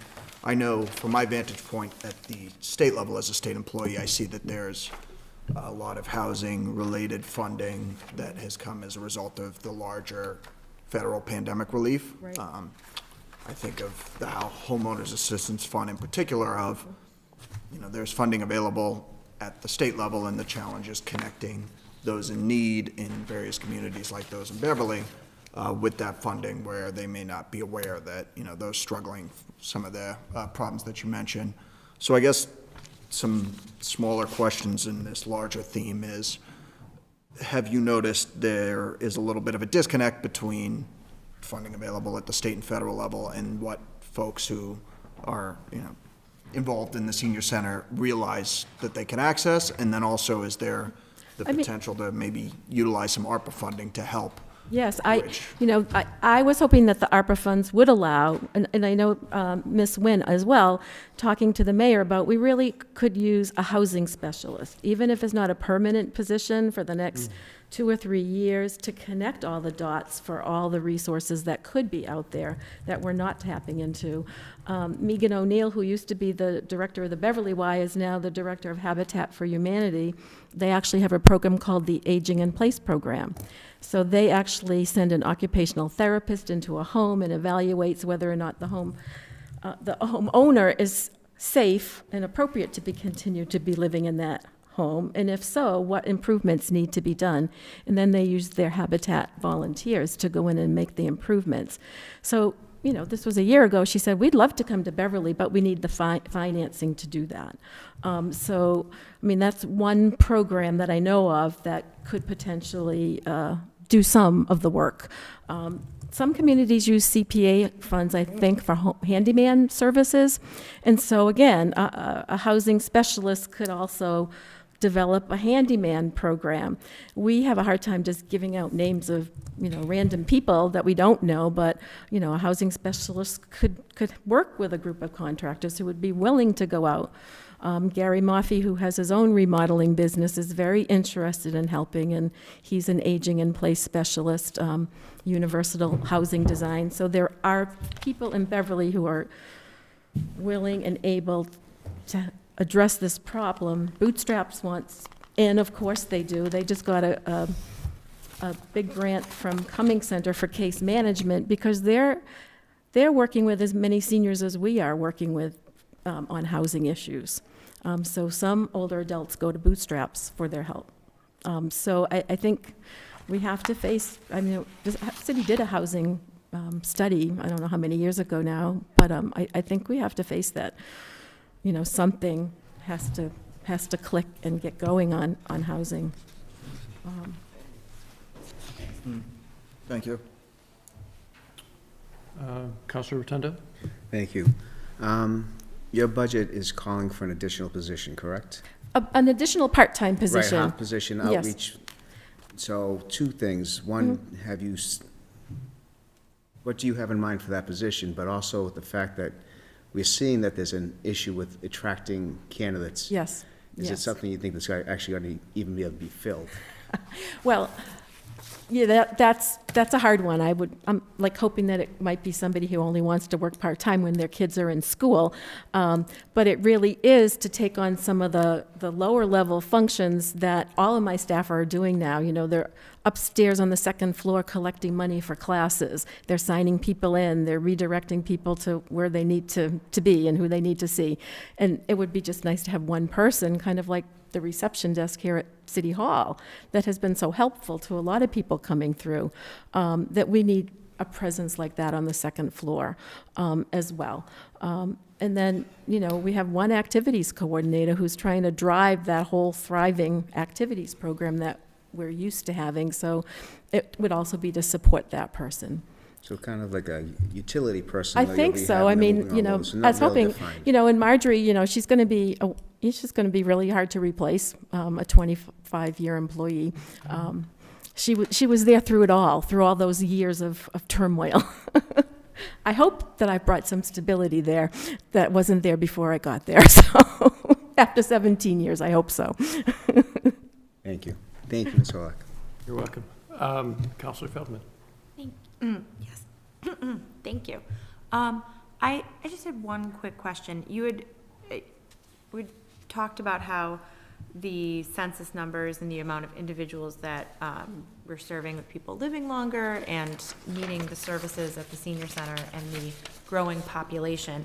And I was wondering, on top of that, if you had any numbers to support within that number, the percentage of people you are serving that are having, has there been an increase in the percentage of people that need assistance with gas and groceries on a fixed income with the rising prices of those? So even within, as the number grows, obviously the number of people will, but I'm just wondering if that that curve shifts with the fixed income versus Definitely the bootstraps services that we're providing, definitely, we've seen an increase in the number of people who want to get those bags of groceries every other week. And I think we'll see more of that. Gas prices, I haven't had any comments on that yet. We did a mini survey in our newsletter a few years ago, just asking people if they would want the fire department to come into their house and assess whether or not they needed new smoke detectors, carbon monoxide detectors, and home repairs. And we got about 35 people to respond. All of them have lived in their homes, most of their lives, some of them all their lives. So these are the older homes in Beverly. All said yes. Some said they could afford the repairs, but they couldn't find anyone to do the repairs. And other people said they couldn't find anybody, and they also couldn't afford the repairs. So it's a very small sampling, but I was just shocked that so many people would put it out there, or would answer those questions so honestly. And I bought my house 26 years ago now. Even my house I've lived in 26 years. The years go by quickly, so. Thank you. Counselor Bowen? Thank you. Thank you again for the work and the presentation and the statistics. It's really helpful to see the full picture. And I also think some sort of resource to help people navigate, even if it's short term, would be really valuable, if it's housing specific or if it's navigating housing and food assistance and other things that people are trying to tap into that do exist but are hard to find. So I echo that call, and I'm curious if there were opportunities from the ARPA funding that hasn't been allocated yet. Would more of that kind of short-term or medium-term staffing be more helpful to the overall functioning of our senior services, or would some of the capital infrastructure improvements that were in the capital plan as 2 to 5 year priorities? Well, the building, I always say I don't know what I don't know about a building, but I have a great building manager, and he's maneuvered a lot of things to keep the building going all these years. And he also, Steve Fredrickson just stole the plumber. That was always at our beck and call when things went wrong. So, but he said he'd give us his cell phone number because he'd still be working for the city. But I think I can't ignore the building problems that we have. But we also can't respond to everybody's needs when they call. And I might have told you this before, but there was one day last year during the pandemic that 3 homeless individuals showed up at our front door on the same day, all unrelated to each other, but all homeless. And we're like, wow, we don't even have a building downtown. We're on Colin Street. How did they even find us? But they did, and we were able to help them with a lot of our community partners, so. Thank you. So maybe it's potentially also a question to Mr. Ailes.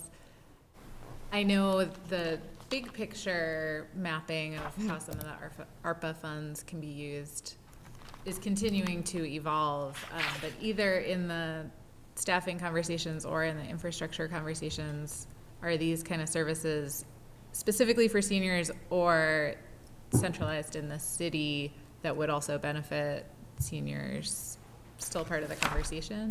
Or? Yeah, I think that's somewhat of the beauty of the ARPA funds, is that it's not fully defined yet what the uses are. Certainly those are uses that could be eligible.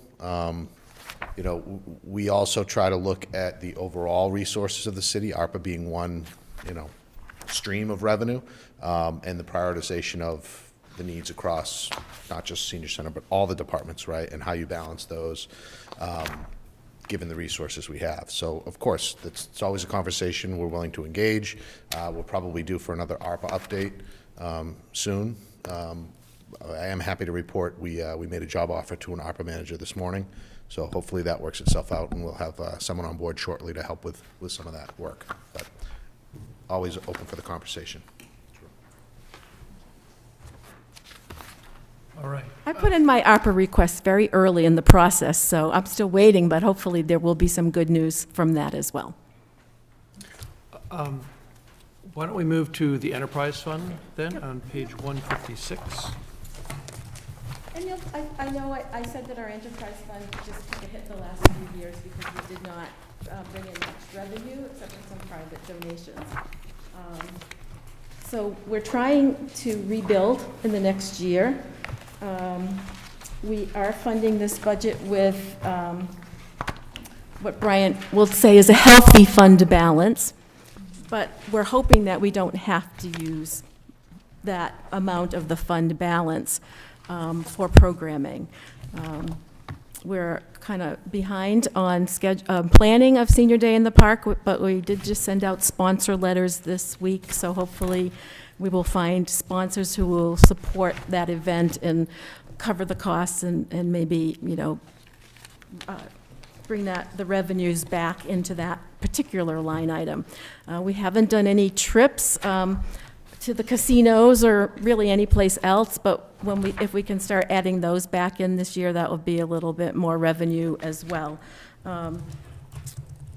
You know, the prices of everything have gone up, so we try not to nickel and dime the seniors, but we also, you know, need to charge them for some of the things that have been free over the last couple of years, so we have to shift there as well. But almost everything we do is very reasonable, and the board has a small grant fund, so if somebody wants to go on a trip and they can't afford it, like on a day trip, they can apply for up to $300 in a grant to get that opportunity to go on a trip. So, you know, we work as best we can to do those kinds of things. But our enterprise fund definitely has not been robust in the last few years.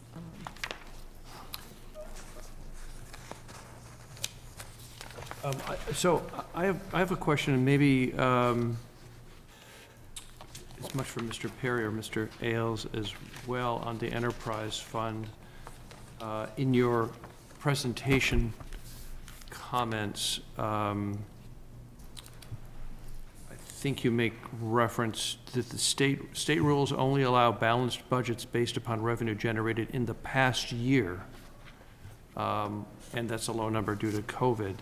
And I'm not sure I was really aware, if that's, I guess, accurate, that it's only revenue that's recent that is available to draw down on for an enterprise fund. Is that correct?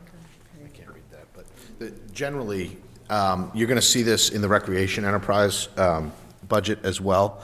What we're facing is when we certify our tax rate at the end of every calendar year, we're required to report on our enterprise funds as well. And by that time, the budget will have already been passed. But DLS typically, in most cases, will take issue if you're expecting revenues above what the previous year shows as revenues. And so this dynamic that we've seen over the last 2 years where we've had suppressed revenues, particularly in the recreation enterprise fund and the senior center enterprise fund, those revenues are so low that if we go to DLS and say, well, next year we're going to bring in this much more, they're less likely to approve the budget as a whole, and it can hold up the tax rate. So the strategy we're employing, which has no impact on operations, is to draw from the fund balance to fund the operations for the year.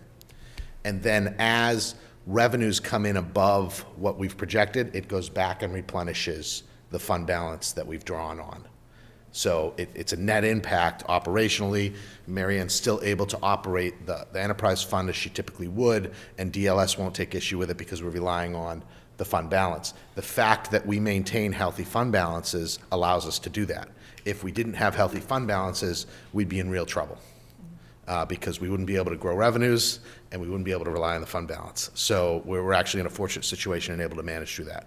But you'll see that in Mary Ann's enterprise fund, and you'll see that in Mr. Doig's recreation enterprise fund as well. Thank you. Mr. Perry, you want to comment on that? Sure, yeah. Pretty much everything Brian said is absolutely accurate. Those DLS people, you can't trust them at all, so. But the only thing I'd add is, and I'm optimistic just watching the history of the enterprise fund. As Marianne indicated, hopefully there'll be more activities with the, hopefully we're getting beyond the COVID. So hopefully we'll see the enterprise fund kind of get better, if you will. The administration suggests a little over $41,000 come for retained earnings, and we approved, the state approved us at $94,151. So there's certainly sufficient funds to transfer into there, and Mr. Doy's going to talk in a few minutes, I'm sure, about his situation. So bottom line to it, yes, that's accurate, that's the way it is. I'm comfortable with the health of it, and I'm hopeful to see some better funding with the activities going forward in the next fiscal year. Thank you. Councilor St. Hilaire. Yeah, just to follow up Mr. Perry on the DLS piece, how do you grow an enterprise fund balance if they won't approve it? Well, what the expectation would be is in next year, there'll be more activities and there'll be more fees collected and the fund will get bigger from more activity in the enterprise fund. So what local services is concerned about is, and we had some experience certainly when I was there, people would try to overinflate what the expectations were, and the last thing you want to do is have a negative fund balance, because if you have a negative fund balance, you either got to start drawing from other revenue sources to make it whole again, and it gets complicated and messy, and the rating agencies don't like negative fund balances at all. So simply put, we're in good shape here. I'm comfortable with it. It did drop if you look at the history of Council of Aging, but my hope is that not in the balance sheet, maybe in November, but a year from November, we'll see a much healthier opportunity. But Brian's explanation of how local services look at this is accurate. Very helpful. Thank you. Sure. There are no other questions. Marianne, always great to see you, and thank you for a really informative Thank you all for listening and for your service. I really didn't expect to take this much time, but thank you for listening. Appreciate the opportunity. Good to see you. Mr. Burke, you are at bat.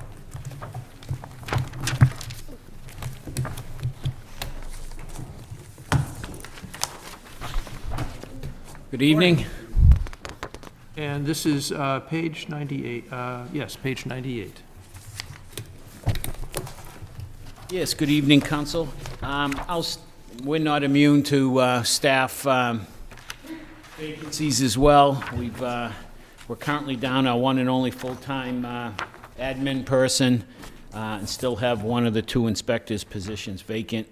We have used some temporary inspectors to fill the need while we're looking to hire a full-time inspector.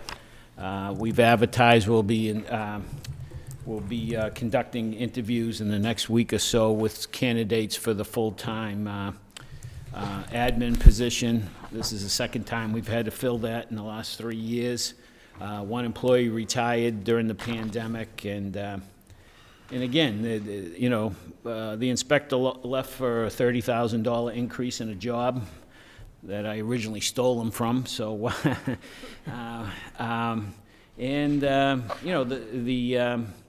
the admin person got another job in the same retirement system. She was sick of listening to people yell at her for everything related to COVID.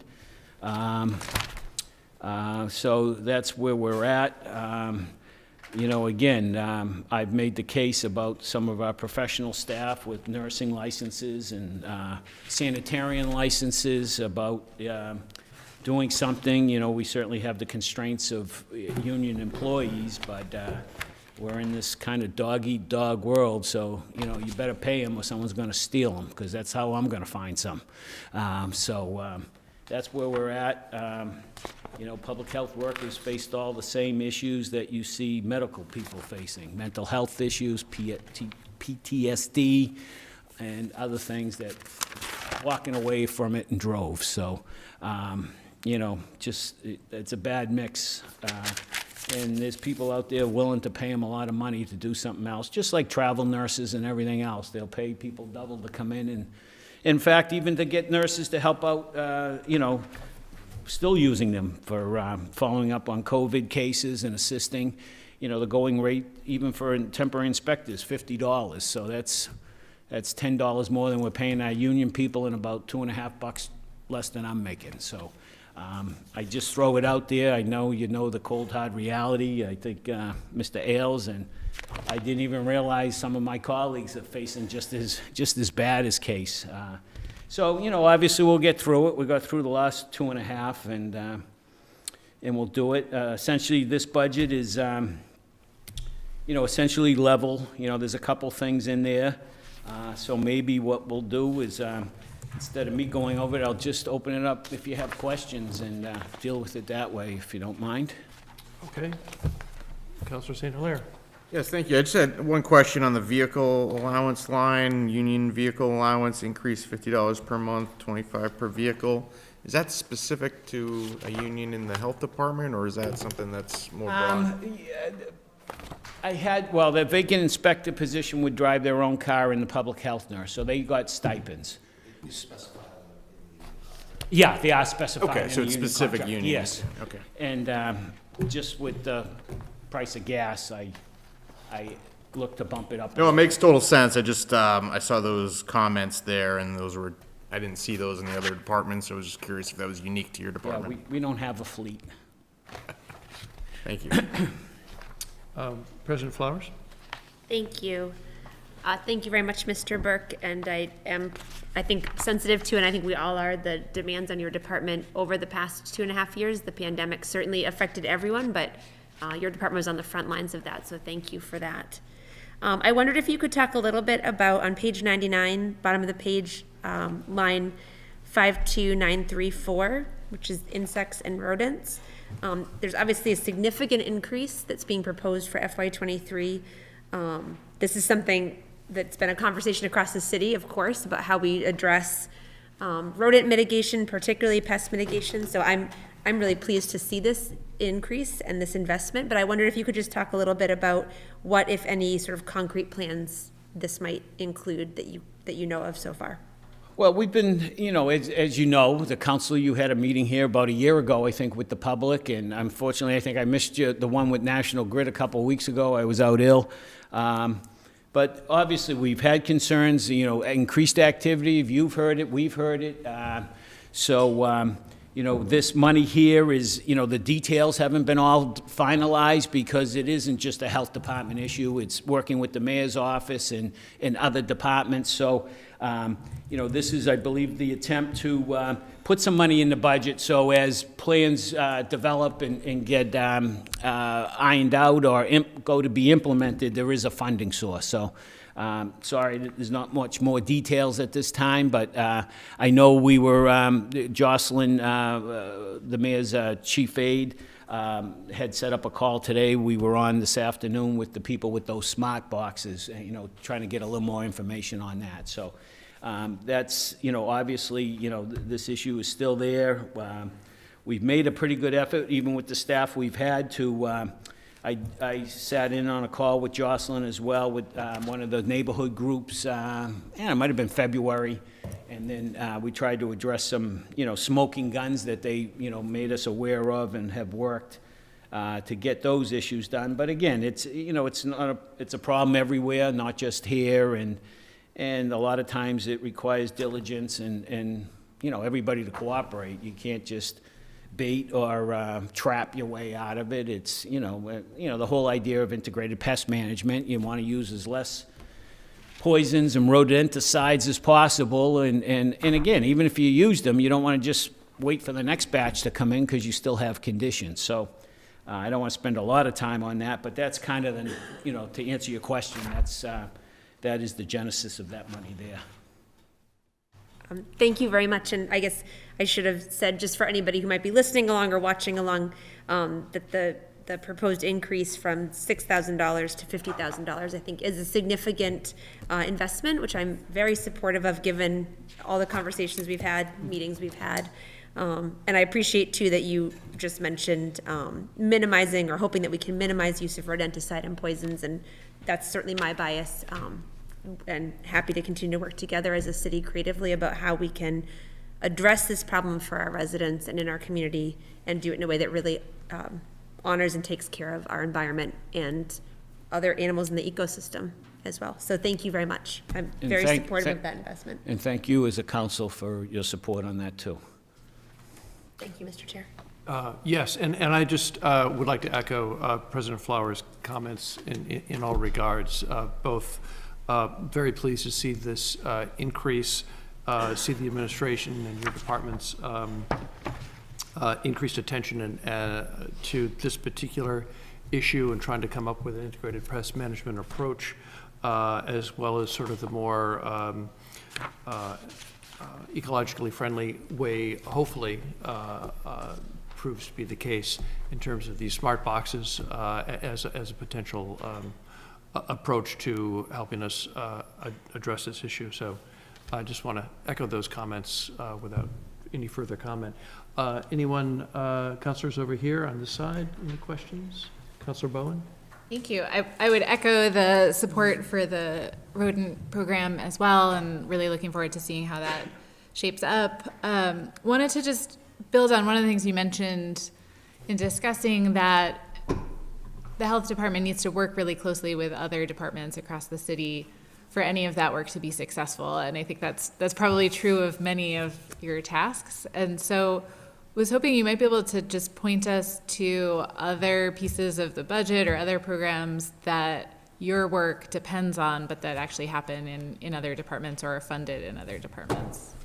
Regarding specifically to rodents or just in general? I'm thinking of rodents, but in general would be helpful too if there are other critical pieces that we can see the linkages on. Well, you know, again, probably with the rodents is, you know, there's, our department has, for years, since I've been here, so it is years, you know, here in Marianne, days turn into months and months turn into years. It's, in fact, I just saw former Councilor Guanci downstairs using the restroom, so he knew where there was one. So he looked good, though. As I said, geez, you got a twinkle in your eye again. So obviously, like I said, with our programs, we review planning board projects, building permit reviews. You know, we inspect restaurants, residential housing. So those inspections of the restaurants include, you know, trash, refuse, you know, storage, disposal. So one of our standard comments is, you know, get pest control before you start this project and continue it throughout for planning and building. You know, there's engineering is implementing things because they, you know, there's, well, National Grid, you had them in here for rodent control. So there's another issue of utilities and other disturbances. You know, the construction might not cause rodents, but obviously someone started shaking this building and we didn't know what was going on, we'd probably just say, well, let's get out of here and figure it out later. So, you know, sometimes the construction, you know, you start banging pipes and moving ground, it's not comfortable. Especially rats, they like, you know, they're pretty, you know, keen on their environment and sharp, so they just get out. And then obviously if you scatter them, then they find another place, and maybe under my shed or, you know, under your bird feeder, and can get a drink of water at the other guy's bird bath. You know, they find a new home, and, you know, that can be an issue. So we look at it that way, but you know, and again, we, you know, trash, but even just the general public, they'll eat dog waste, so clean up after your dog. You feed the birds, they'll eat anything, you know. Usually we get a peak of concerns in August, probably right when I'm sick of picking my tomatoes, and there's more tomatoes on the bed of my garden than in a basket I got in the kitchen. So, you know, it's just, again, food, water, and place to live. So, and some of these technology with the smart box, you know, it's good for surveillance. So you might be able to identify hot spots, and then, you know, instead of just general applications or general, you know, even if it was non-poisonous, you know, I mean, how much of, you know, are you using your resources in the best spot? So I think by trapping, it's like surveillance, kind of like you do in other public health things. Hey, what are COVID numbers? What's the hospital numbers? Or what's the data? What's the age groups and so forth? So I did ask them today if they gendered them or aged them.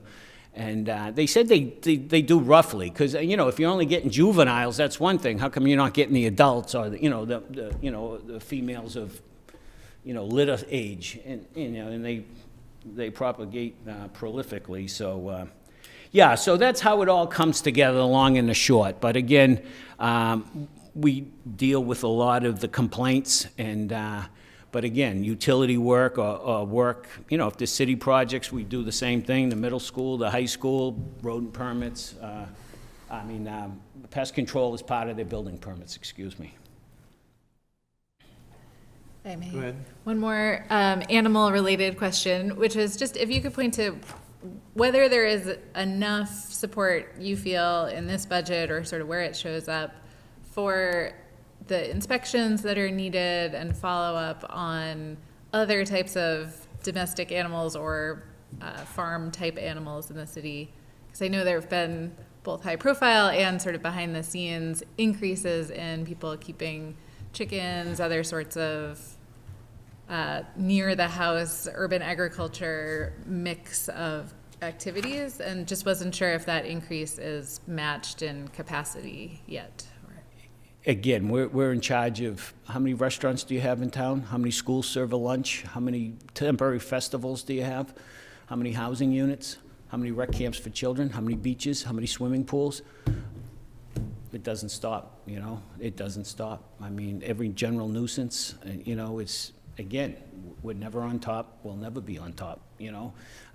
It's just, again, you know, and everything now, it seems to have a nuance, you know what I mean? It's food service. Hey, we want to use robots. Can we use robots? You know, well, are they, you know, NSF approved? Well, we're doing some work in Israel about this pilot. Well, there has to be, you know, so it's just all, you know, residential kitchens. I would often say to the mayor, we had full-time jobs before COVID. This is a new full-time job for 2.5, 3 years. So, again, you know, all that guidance, you saw it in my annual reports, all that guidance got handed down by the governor. We had to enforce it, you know? And then sometimes when we thought the governor was moving too fast or too slow, we moved on our own. You saw some of those results in some of those public meetings. And that was a good example of what we faced almost every day. And not only me, but my colleagues in every community. You know, people banging on the doors in the middle of the night, threatening them. You know, burn your house down, calling our office, just, you know, again, it was awful. It's still awful. And like I said, there's a lot of great people, including my staff, that, you know, I don't know how they came to work every day. And they helped out me tremendously come to work and want to come back to work even when I left. So I think, I don't think generally no one knows what a health department does, and they still don't. And but like I said, you know, when I hear assistant directors, there's no assistant health director. There's a sanitarian, 2 sanitarians, a health director, and a part-time nurse, and a clerk and a half. We run a dental clinic out of the high school for school-aged children. That's us. We had to close, but we still seeing patients. We donated those first supplies to Beverly Hospital when we closed, when PPE couldn't be found for first responders. So, you know, not to be Debbie Downer, but it's just, that's the cold, hard reality. And I'm just, you know, I see people just walking away from this profession. I see it worse now than when it was real active. I think maybe they just realize of what's going on and what they've been through and for what little money they're doing it for. So, sure. Thank you. Appreciate this, because a very good question, and it kind of, Bill's response prompted me to recall some of the recent conversations that we've had with Bill and Bruce and the mayor. You know, one thing we've realized through this pandemic is the way we used to administer health as a city is going to be forever different, right? And we understand that, and we're looking at ARPA to be a resource to help us kind of recraft portions of this unit. One of them is the inspections component that Bill and his team are responsible for. You know, they are overtaxed. We realize that. And so we're looking forward over the next months and year to be able to kind of craft some of those additional resources in a way that can support the wide range. I mean, Bill could go on for another 20 minutes about all the things that he deals with before 10 a.m. I mean, it's really They've had a lot on their plate this last 2 years, and ARPA is an opportunity to begin to help kind of recraft how we deliver the health department services going forward. Yeah, thank you, Brian. And I think the other important thing to note here is, and again, it's nothing the city council can do, is, you know, when I've had conversations with the mayor, you know, one of the weaknesses they identify with local public health is workforce development. I can't hire somebody and send them to an academy. So even if you hire somebody, and some of the candidates I've seen for one of these vacancies, hey, someone gave me a shot fresh from school with a degree and not much else. And, but, you know, it's very labor intensive. So now you've taken a person on and you're almost losing a half a person, because you got to really, I mean, a lot of this is just, you can't read it. You can take an exam, you can pass a test, but it's I mean, you know the issues we deal with you. They're usually emotional and sensitive, and, you know, whether it's right or wrong, that's the way the people feel, and you can't teach a lot of that. And again, so that's a difficulty with local public health. It's not like, hey, they're going to the academy, they come out, I put them on the fire truck, I put them in a cruiser. No, it's like, hey, they don't know much, and usually just require more work for the other staff to help, which, hey, someone took the time with me, I understand that. But again, it's just, you know, those are kind of some of the problems with local public health. The good part in local public health in Massachusetts is, you know, 351, 2, I guess, if you count Devon's, and then, but we have unique authority, and you know, that made us more equipped to deal with some of the, you know, even during H1N1, we found that vaccination rates were higher in Massachusetts, probably because you had a local health department, not a county health department. People felt comfortable going to their community. Even when we work with some of our regional partners on COVID, with clinics and so forth, you know, we don't have enough staff together, so we did it collectively, but we try to do it within our region so, you know, people could get it, you know.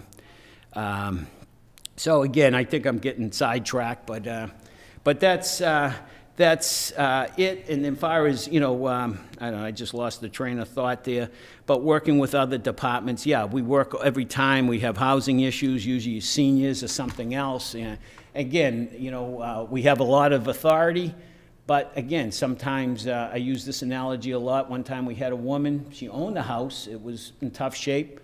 We condemned it, she had 6 cats. By dinner time that night, the cats had all seen a vet and were in foster care, and the woman was homeless. So, you know, I mean, again, a lot of times with these issues, we try to work with people and try to get that social service agency under them, because then we can, I mean, we can't unsee something when we see it. So once we go and the ball runs, but again, we try to make sure they have those supports. And then sometimes, you know, when we take those steps, that can actually help somebody, because they are now going to become homeless, and that can help them.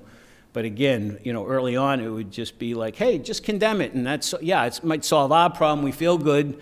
But that person, you just made their life a whole lot worse. So, you know, just the way the system is. But then again, I work with the senior center, senior care, and learned a lot from them, that a lot of times the people will just talk to me. And I, you know, if I have a relationship, I can try to get them to steer into that direction. But again, I think the point of the story I'm trying to get here is some of those things take a half a week, you know, and like Brian said, I come in the morning, think I'm doing this, and you know, you take a left quick and you never get back. So, you know, I guess I say that if I say I'm going to call you tomorrow and I disappear, that's what happens sometimes. So, you know, the mayor has been supportive, and what I've learned through, you know, DPH has offered a lot of mental health services for inspectors and so forth, is, you know, you got to find that balance. So again, we wouldn't take vacation. We just got to, hey, we just got to get away. So,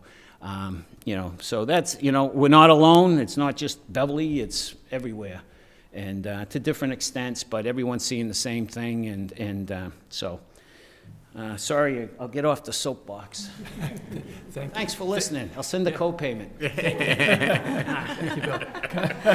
Councilor Sweeney, you had a question. Thank you, Mr. Chairman. Mr. Ailes actually addressed my question, so I'm glad to hear that you guys are planning to deploy ARPA funds as you think about the future of what public health services in the city will look like.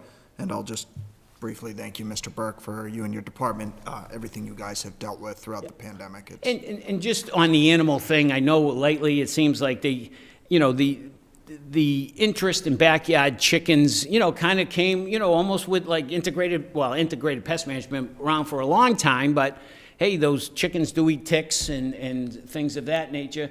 And we must have 30 or 40 permits out there now. It really exploded, nothing, and then everybody wanted them. And for the most part, there was some tight lots that I thought there could be issues, and they really never materialized. I know there was a lot with this last one, and I think it still remains to be seen. And quite honest with you, that regulation is antiquated and old, and we have, we need to update. There's the other authority of local boards of health. We can promulgate reasonable health regulations. So your tobacco control regs, our body art regulations, our noise regulations are all local regulations. But that animal control is actually part of a nuisance thing that was originally crafted in 1978. So again, it's time and resources to.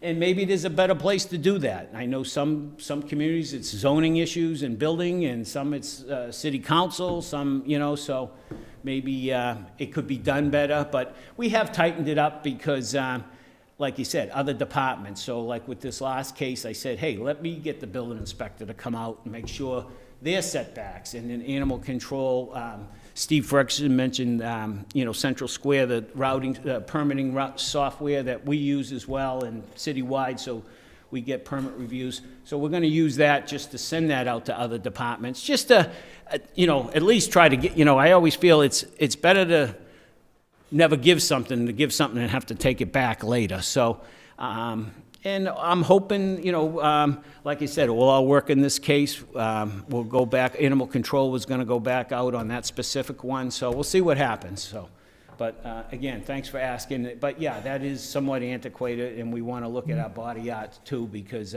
there's no apprentice section, and it was originally done on a model regulation back quite a few years ago when the state Supreme Court found out that Massachusetts ban on tattooing was unconstitutional, and you had 90 days or it was going to be the wild, wild west. So every community just kind of scrambled and used a model. So it's probably not far from that original one. So, but thanks. Thank you. Councilor Rotundo. Just a quick, Mr. Ailes, I know you mentioned opera, but reality of it is your department's really understaffed, even in normal times. You've just named off a gazillion things. I know, familiar being having a restaurant and seeing what you do. Why are you never asking for additional staff? I know we don't want to always grow the budget, but the reality of it is, it's just, you're talking about PTSD from the opera and all that stuff. Again, I think. I think there's different ways. Again, I think things just keep getting added to us, some of these issues we didn't have several years ago, you weren't worried about, some of the things we are today, and they change codes. We have always been and always been supported with continuing education because we have professional licenses that we must maintain. I know Mr. Reale and myself, we're registered sanitarians, certified health officers, certified pool operators, lead paint determinators, licensed soil evaluators, licensed soil inspectors. Because Title V, we don't have a ton, but we still have it. So food, right? The annual report, I usually hand one out every year. I didn't bring it this year because usually it's almost old. But check that out. It gives you a quick thumbnail sketch. And I'll be doing one probably whenever it's due in August. But and I put some pieces in there the last 2 years on what our response to COVID was. I think last year was out of 209. They were daily reports, if not bi-weekly, we filled out with emergency management, each department. So, it gives you, it kind of takes you there. It shows what, I just took excerpts. It's almost like a journal. So it'll give you an idea. Hey, went out on St. Patrick's Day, make sure 6 at a table, not 10. Closing at 9 and all that other, you remember it all, And the tough part during COVID, we were expected to do it, never informed. And, it's like coming into a new job every day and, hey, it's your first day, good luck. baptism by fire, figure it out. We get the call after the press conference. I don't know what it means. We didn't write it. And Todd, you remember our conversation when you said, hey, is it tables 6 feet between people or is it people? And they wrote it between tables. So first conference call, hey, is it between people or this? I said, as I sit at my desk and measure the back of my chair, I'm 3 feet, and if I'm sitting next to my twin, I said, we're head to head or back to back. Well, that's what it means. We're not rewriting it. And I said, well, I got restaurant people out there reading this saying 6 feet between tables. They're putting a tape measure out and see if it's worth turning their lights on. Is it worth coming back? So I said, this is what we deal with when we're out there talking to the people, not writing laws and not getting input. So, but again, give me the hook. No. I wanted to just, he's on the right track. To your original question, and this kind of dovetails to everything we've been talking about up here. Before the pandemic, we were headed in that direction. I mean, we all recognized that they were understaffed. We were trying to infuse kind of allotments of that temporary staffing funding, and we were going to work with that model to see if that would work. And then the pandemic hit, and boom, everything got thrown out the window. So we really had to kind of, he had to just duck and weave within the department. Now that we're hopefully on the tail end of a lot of this, we're able to kind of reassess. We've got additional resources, and so we're committed to restructuring in a way that'll be more supportive going forward. And ARP is the opportunity to help us to do that. Thank you. Councilor Rand. Thank you so much for being here, and I love to look at this tab that just says community service. And I know we haven't heard from Mr. Doig yet, but just the amount of the impact that this tab has on Beverly is huge. So, and I can hear from everyone so far tonight that it's been quite a year, and it's nice to be in person together. And thank you for all the work that you've done so far, and that you will continue to do to keep us safe, happy, thriving, housed, fed, all of those good things. And I just wanted to make one point specifically about the health department, and I hope you can take this back with you to your staff. But one thing that I'm always proud of about the Beverly Health Department is that even though you're in charge of really inspecting so many things that could go wrong, right, for the general public, and keeping us safe in that way, what I notice every time I work with somebody from the health department is that you're really about creating opportunity, not so much about shutting things down.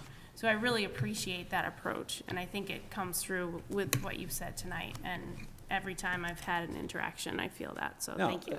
Thank you, Councilor Rand. And that's the way we approach it. We look at ourselves just as much as educators as enforcement, And I've said this before, and I said, and it was demonstrated throughout the pandemic with the restaurant community.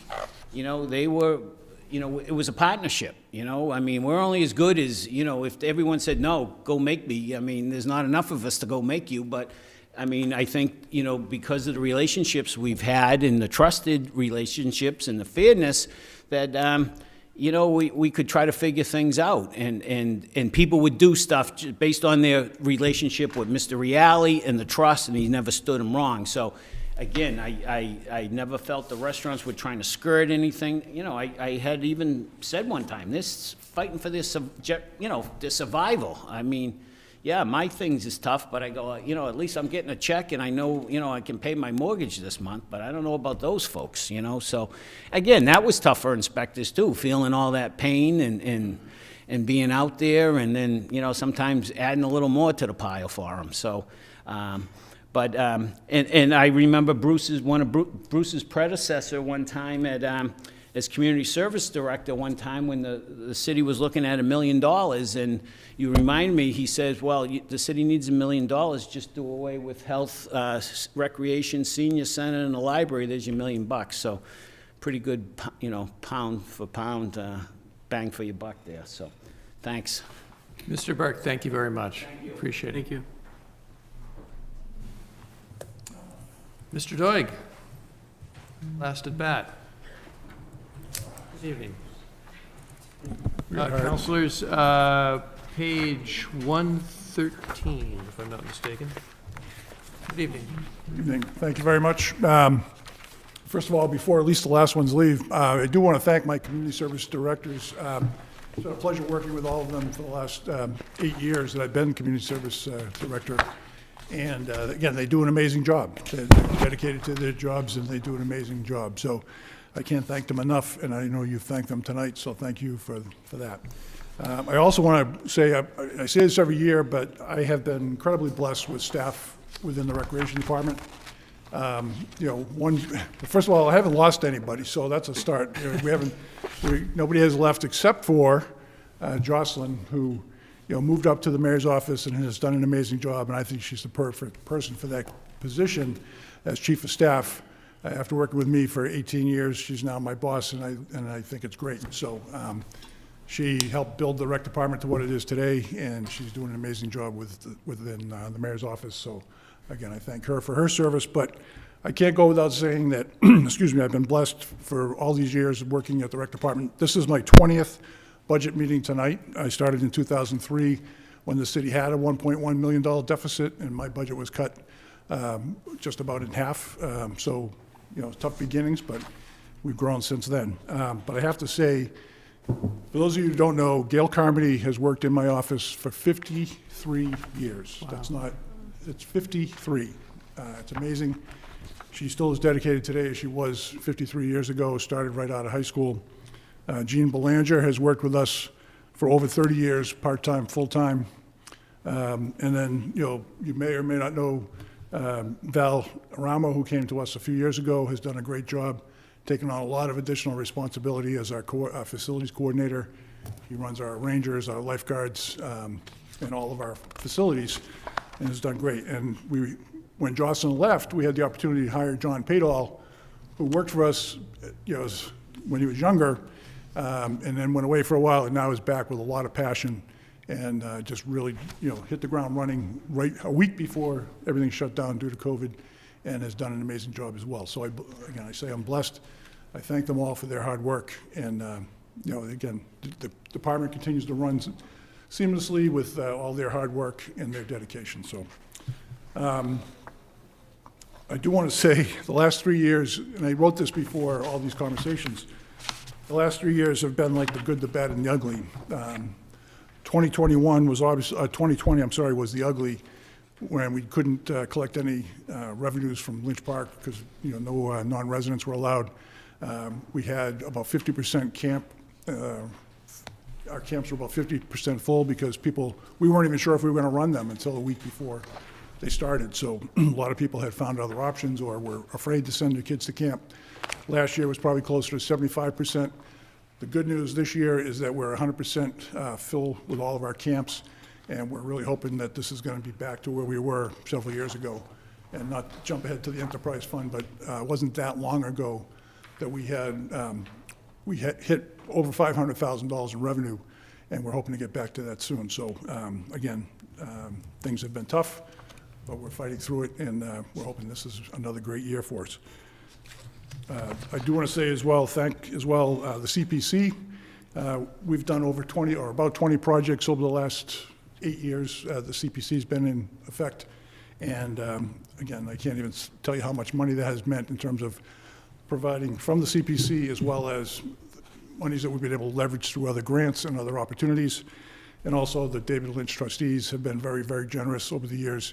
They have a meeting tonight, as a matter of fact, to vote on some more things for us. And again, those two groups have been extremely generous for us, and so I thank them all. Budget-wise, again, we did go up. Obviously, part-time salaries went up significantly because of minimum wage increases. I was thinking about it a few minutes ago. The minimum wage has gone from $9 7 years ago to $15 starting next year or January 1st. So significant increases every year in our part-time staff. And if you look, that pays for, we staff 12 parks with 24 park instructors. We have a CIT program. We have directors for several different areas, and all that comes out of that, the money that you folks provide us through the general budget.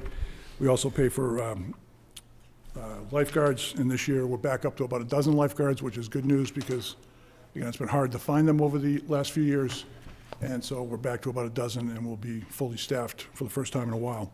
But all of that comes with, again, increased part-time staffing costs, and especially with the increase in the minimum wage. There's really not much else has changed. I noticed the percentage increase is about 2.3%. It's only about $23,000 that our budget has gone up since last year. And again, mostly that's because of increases in minimum wage, so. Thank you. Councilor St. Hilaire. Yes, thanks, Mr. Doig. I had a question for you on line 5249, maintenance line, and I noticed here a mention of the carriage house. And, you know, obviously this isn't a ton of money in this line item, but it led me to ask, condition of the carriage house, what is the plan? I saw the state, Rep. Parcella had put out that we'd received some money from the state. I also noticed a retaining wall along Woodbury there. Seems like that's not in the greatest condition, and maybe Mr. Ailes, this is more directed to you in terms of capital planning. But I've always seen the carriage house as a really a jewel and a great opportunity to bring in revenue for the city as a wedding and an event sort of destination. So just sort of curious on the general update on the carriage house. Well, that's, again, part of the good news is that we're pretty full with events this year. A lot of weddings, a lot of receptions, class reunions, things like that. Again, not quite where we were a few years back, but getting there. The carriage house to me is a double-edged sword. You know, we would love to spend more money and generate more revenue. I've always looked at it as a community cultural center versus a function hall. I love the fact that we could do functions and raise some revenues, but I'd love to see more community functions in there, meetings, concerts, poetry readings, whatever, things we can provide space for. But, we're also looking at flooding maps over the next 20, 30, 40 years and saying how much money should we invest in a building that could be completely surrounded by water or partly underwater in 30 or 40 years. So that's the challenge, is how can we provide a great resource to the city now? And we've come a long way since we first started doing renovations in 2002, 2003. But where do we begin? The basement of that building flooded 8 times over the course of a weekend when we had the flooding 4 years ago, which is when the seawalls got damaged and the trenches were created. And to answer your question about that is Mr. Collins is actually still working with FEMA and other agencies to get the permitting necessary to fix that damage, because we could have just gone in there and dumped a bunch of gravel and concrete and whatever to fix it. But, there are permitting issues that we're currently dealing with. Same thing with the walkway and stairs at the end of Woodbury Street are in terrible shape. Council Hausman and I have talked about that as well, but you can't just go in there and fix it because it's on the water, it's partially in the water. So those are all being addressed, and, financially we'll figure out where the money will come from when the time comes to fix those things. But, we're constantly fighting the permitting battle as well, especially along the water. So, but anyway, that's, that answers that question. No, that answers that. Yeah, I appreciate that, that detail. Thank you. President Flowers. Thank you, Mr. Chair. And in the interest of, I'm noticing the time, so I'll keep my question brief. But Mr. Doig, I just had a question about on page 114, item 52458. Park of the Year, although I know we've had discussions before about how actually this is used broadly, not specifically for one park. But I see your note about maintaining this $50,000 amount, and I just didn't know if you had already set priorities or thoughts that you could share with us about specific parks where there's going to be safety repairs or resurfacing. I know the kinds of things that you try to keep up with. Sure. As I talked about last year a little bit, we have been spending about $15,000, $16,000, $17,000 a year just to replace safety surfacing in as many parks as we can. We buy about 6 truckloads of 100-yard truckloads of mulch or engineered wood fiber, and DPW spreads that out during the winter when the ground is hard and they can get to the parks. But, over the last 20 years, we have replaced every playground in the city except for Wentworth, which we're working on, and there's been some significant supply chain delays and shipping delays with that, but we're hoping to get that done soon.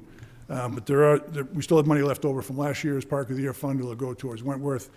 This year's fund, we also have had, unfortunately, a few years back, I think 2018, we spent a significant amount of money out of our enterprise fund and and this fund to repair every playground in the city and repaired everything that we could find. Ongoing vandalism, some wear and tear issues on some things. We're still spending a significant amount of money each year on just replacing and repairing things. So there's no one park that needs major overhaul. The other thing we're looking at, excuse me, I've always maintained a spreadsheet of the playground equipment in each park, and I've enhanced that over the last year to include water fountains. We desperately need to have water fountains in every park, especially something with a bottle filling station, which are not cheap. They're about $7,000 a piece plus installation costs. Just everything from courts, basketball courts, tennis courts. We're doing some significant projects to try to repair all of those at some point. But even a minor patch and paint job on a basketball court runs as much as $15,000 to $20,000. So a lot of this money is going to be used for some of that. We're hoping to redo the tennis court, pickleball courts at Aubert soon, so that it's a fresh surface, repair some cracks and painting. So some of that will come from this, as well as some of the monies that Representative Paracella have provided for park improvements and so forth. But that's it. Right now, it's more of a catch-all for us to be able to continue to repair things that need to be repaired, install new equipment if something breaks, and so forth. Thank you very much for that, and I know it's a significant ongoing expense, but I definitely believe that our parks and our playgrounds also are such an important part of quality of life in our city, so thank you and your team for making sure that that's being maintained. Thank you. It's our pleasure. Thank you, Mr. Chair. Councilors? Councilor Rand? Thank you. Thank you, President Flowers, for bringing up that line. That's my favorite one that I think I've been asking about every year. It is kind of a pet peeve that it's called Park of the Year and then not dedicated to one park. So should you change that next budget season, I would be happy. I'm not even sure if it can be changed. I'm sure it can be somewhere somehow within Munis. It started out as Park of the Year because we weren't getting any funding for park improvements, and I'm familiar with the history of it Yep. now, only because I've asked every budget I'm cycle. very well aware that you've asked every year, so And I thank know you. there's no end to the amount of repairs that could be done, but I am curious about how there's money left over in that fund at the end of a year, considering all of the things, like even just installing the water fountain and water bottle refillers, which I think would be fantastic. Well, that's something that I'm hoping at some point to get a grant for, because again, when you're looking at 28 playgrounds, that's just the ones that have safety, playground equipment, plus all the fields that are just fields. At $10,000 a piece for the equipment and the installation, you're talking a lot of money. So I'm hoping to do a grant over the next few years anyway, and we're looking at court repairs now. We didn't get the land and water conservation grant that we were hoping to get, but we're applying for a park grant in a few weeks that'll hopefully get us what we need. We'll continue to apply for CPC grants for some of these things. The other thing I want to add, and I've said this before, is I'm always open to suggestions. I've worked with many of the councilors on specific projects. We've been talking a lot about Holcroft. I worked with Councilor Rotundo a few years back on Livingston. And we didn't do a total replacement, but we added things and so forth. So I'm always willing to work with anybody. And as I said, it's really, for me, it's a community decision. If you have ideas, I'm always willing to work with the neighborhood organizations, the ward organizations, to talk about specifics. Do we have the funding? Do we need to get some additional funding? Can we do some fundraising and so forth? But anything is possible. I've said it a million times. We could solve all the world's problems if we had all the world's monies. But I'm always willing to work with anybody on projects or anything, so. Just one follow-up, thank you. So is it sort of your sense that you have money left over in that line item because the projects that you want to do are bigger than the amount of money that you have left over? The reason we have money left over this year is because we haven't done Wentworth yet. We were hoping to have the equipment in and paid for by now, and probably the installation as well. But we haven't received the equipment, and we won't be at least until beginning of next fiscal year probably. So that, yeah, we'll encumbrance until next year, and then we'll use it then. But again, going forward, for next year or the fiscal year 2023, We're already looking at, again, court repairs, things like that. There won't be playground equipment repairs for the most part, but there'll be other projects to improve the parks. Okay, thank you. Thanks. Counselor Feldman? Yes, thank you. Very quick question.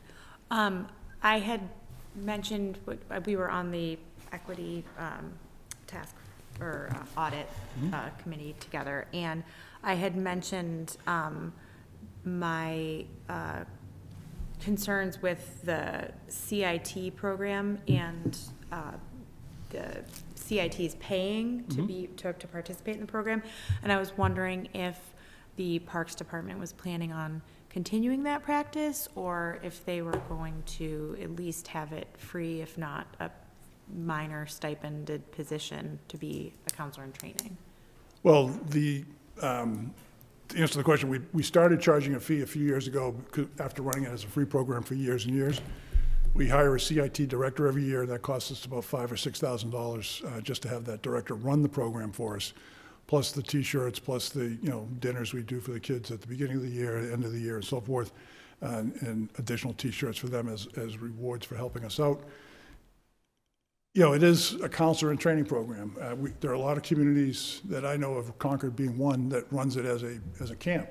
They charge a couple $100 a week. People send their kids. And again, we're looking at it as a minimal fee to help us cover costs because it is a program that we started without a significant budget increase. We just wanted to provide that opportunity. We used to do a volunteer program, but what we found is that you'd have 10 kids at a park just sitting around talking to each other instead of actually working with the kids. So by making it the CIT program, we're teaching them how to work with the kids, hoping that they'll come through the system and be future employees and so forth. But it is an expensive program for us to run, so I can't see us eliminating the fee, but we also offer scholarships. We offer scholarships for our camps, we offer scholarships for the CIT program. We'll offer scholarships for any program that we run if somebody has a need, and not just for children, but for adults as well. So we do have some funding sources for that. We've had a couple of donations over the years where we've been able to provide scholarship monies. So again, part of the problem is making people aware that there's a scholarship program. We publicize it and so forth, but we don't get a lot of applications every year. We try to work with the schools, but again, they're limited as to what they can tell us about people's needs and so forth. So we're trying to, get the word out that people can enjoy our programs without having to pay if they have a need. What would be the number that it would cost to run the program if you did not collect fees? Well, again, our director alone is about $5,000 or $6,000, probably a few $1,000s more for equipment and, the T-shirts and things like that we provide. So it would, be less than $10,000 probably if I did a total sum, but again, it is a program we started without any kind of budget increase years ago, so. Correct. But you could do it for free with a $10,000 budget increase, is what you're saying? If you folks want to fund it, we're happy to do it for free. Just curious. Just wanted to be clear on that. Thank you. If I may, Mr. Ailes, I think there was discussion at one point about potentially using some ARPA funding specifically for that. I know that was a request I think Councilor Rand also made of the mayor. Is that part of what's being contemplated or not?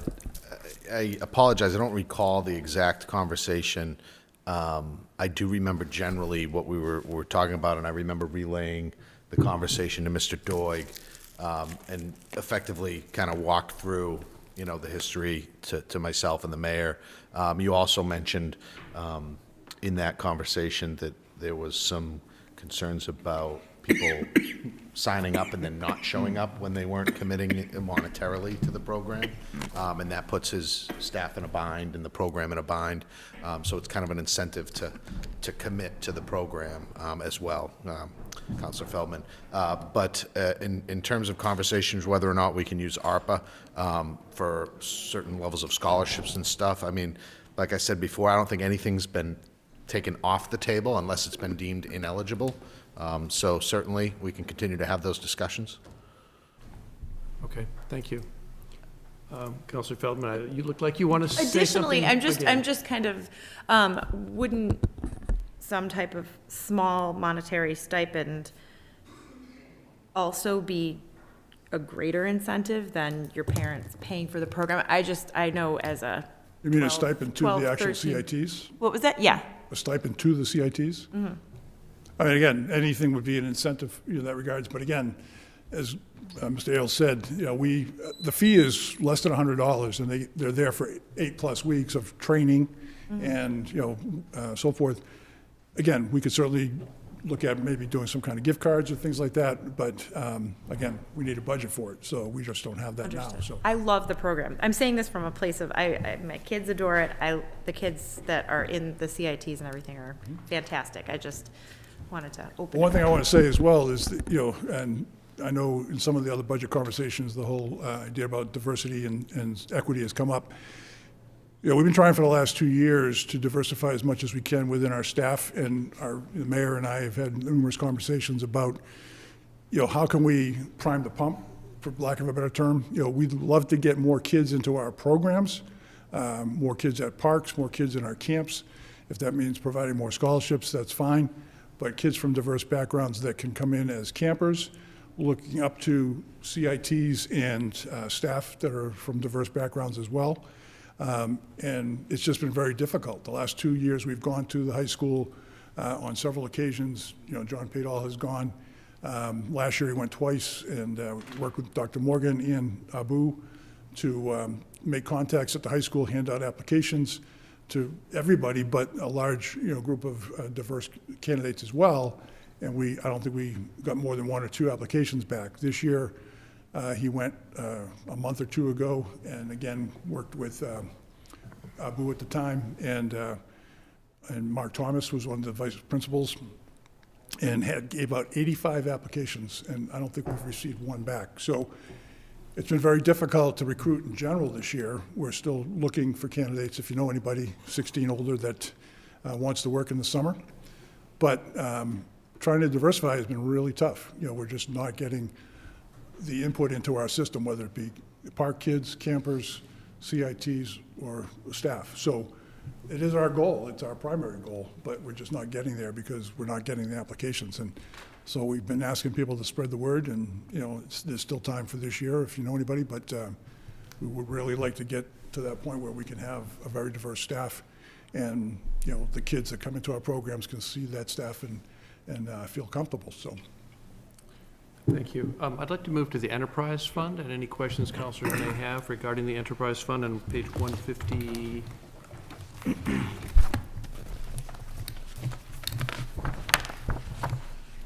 And Bruce, is there anything you'd like to say about the Enterprise Fund in particular?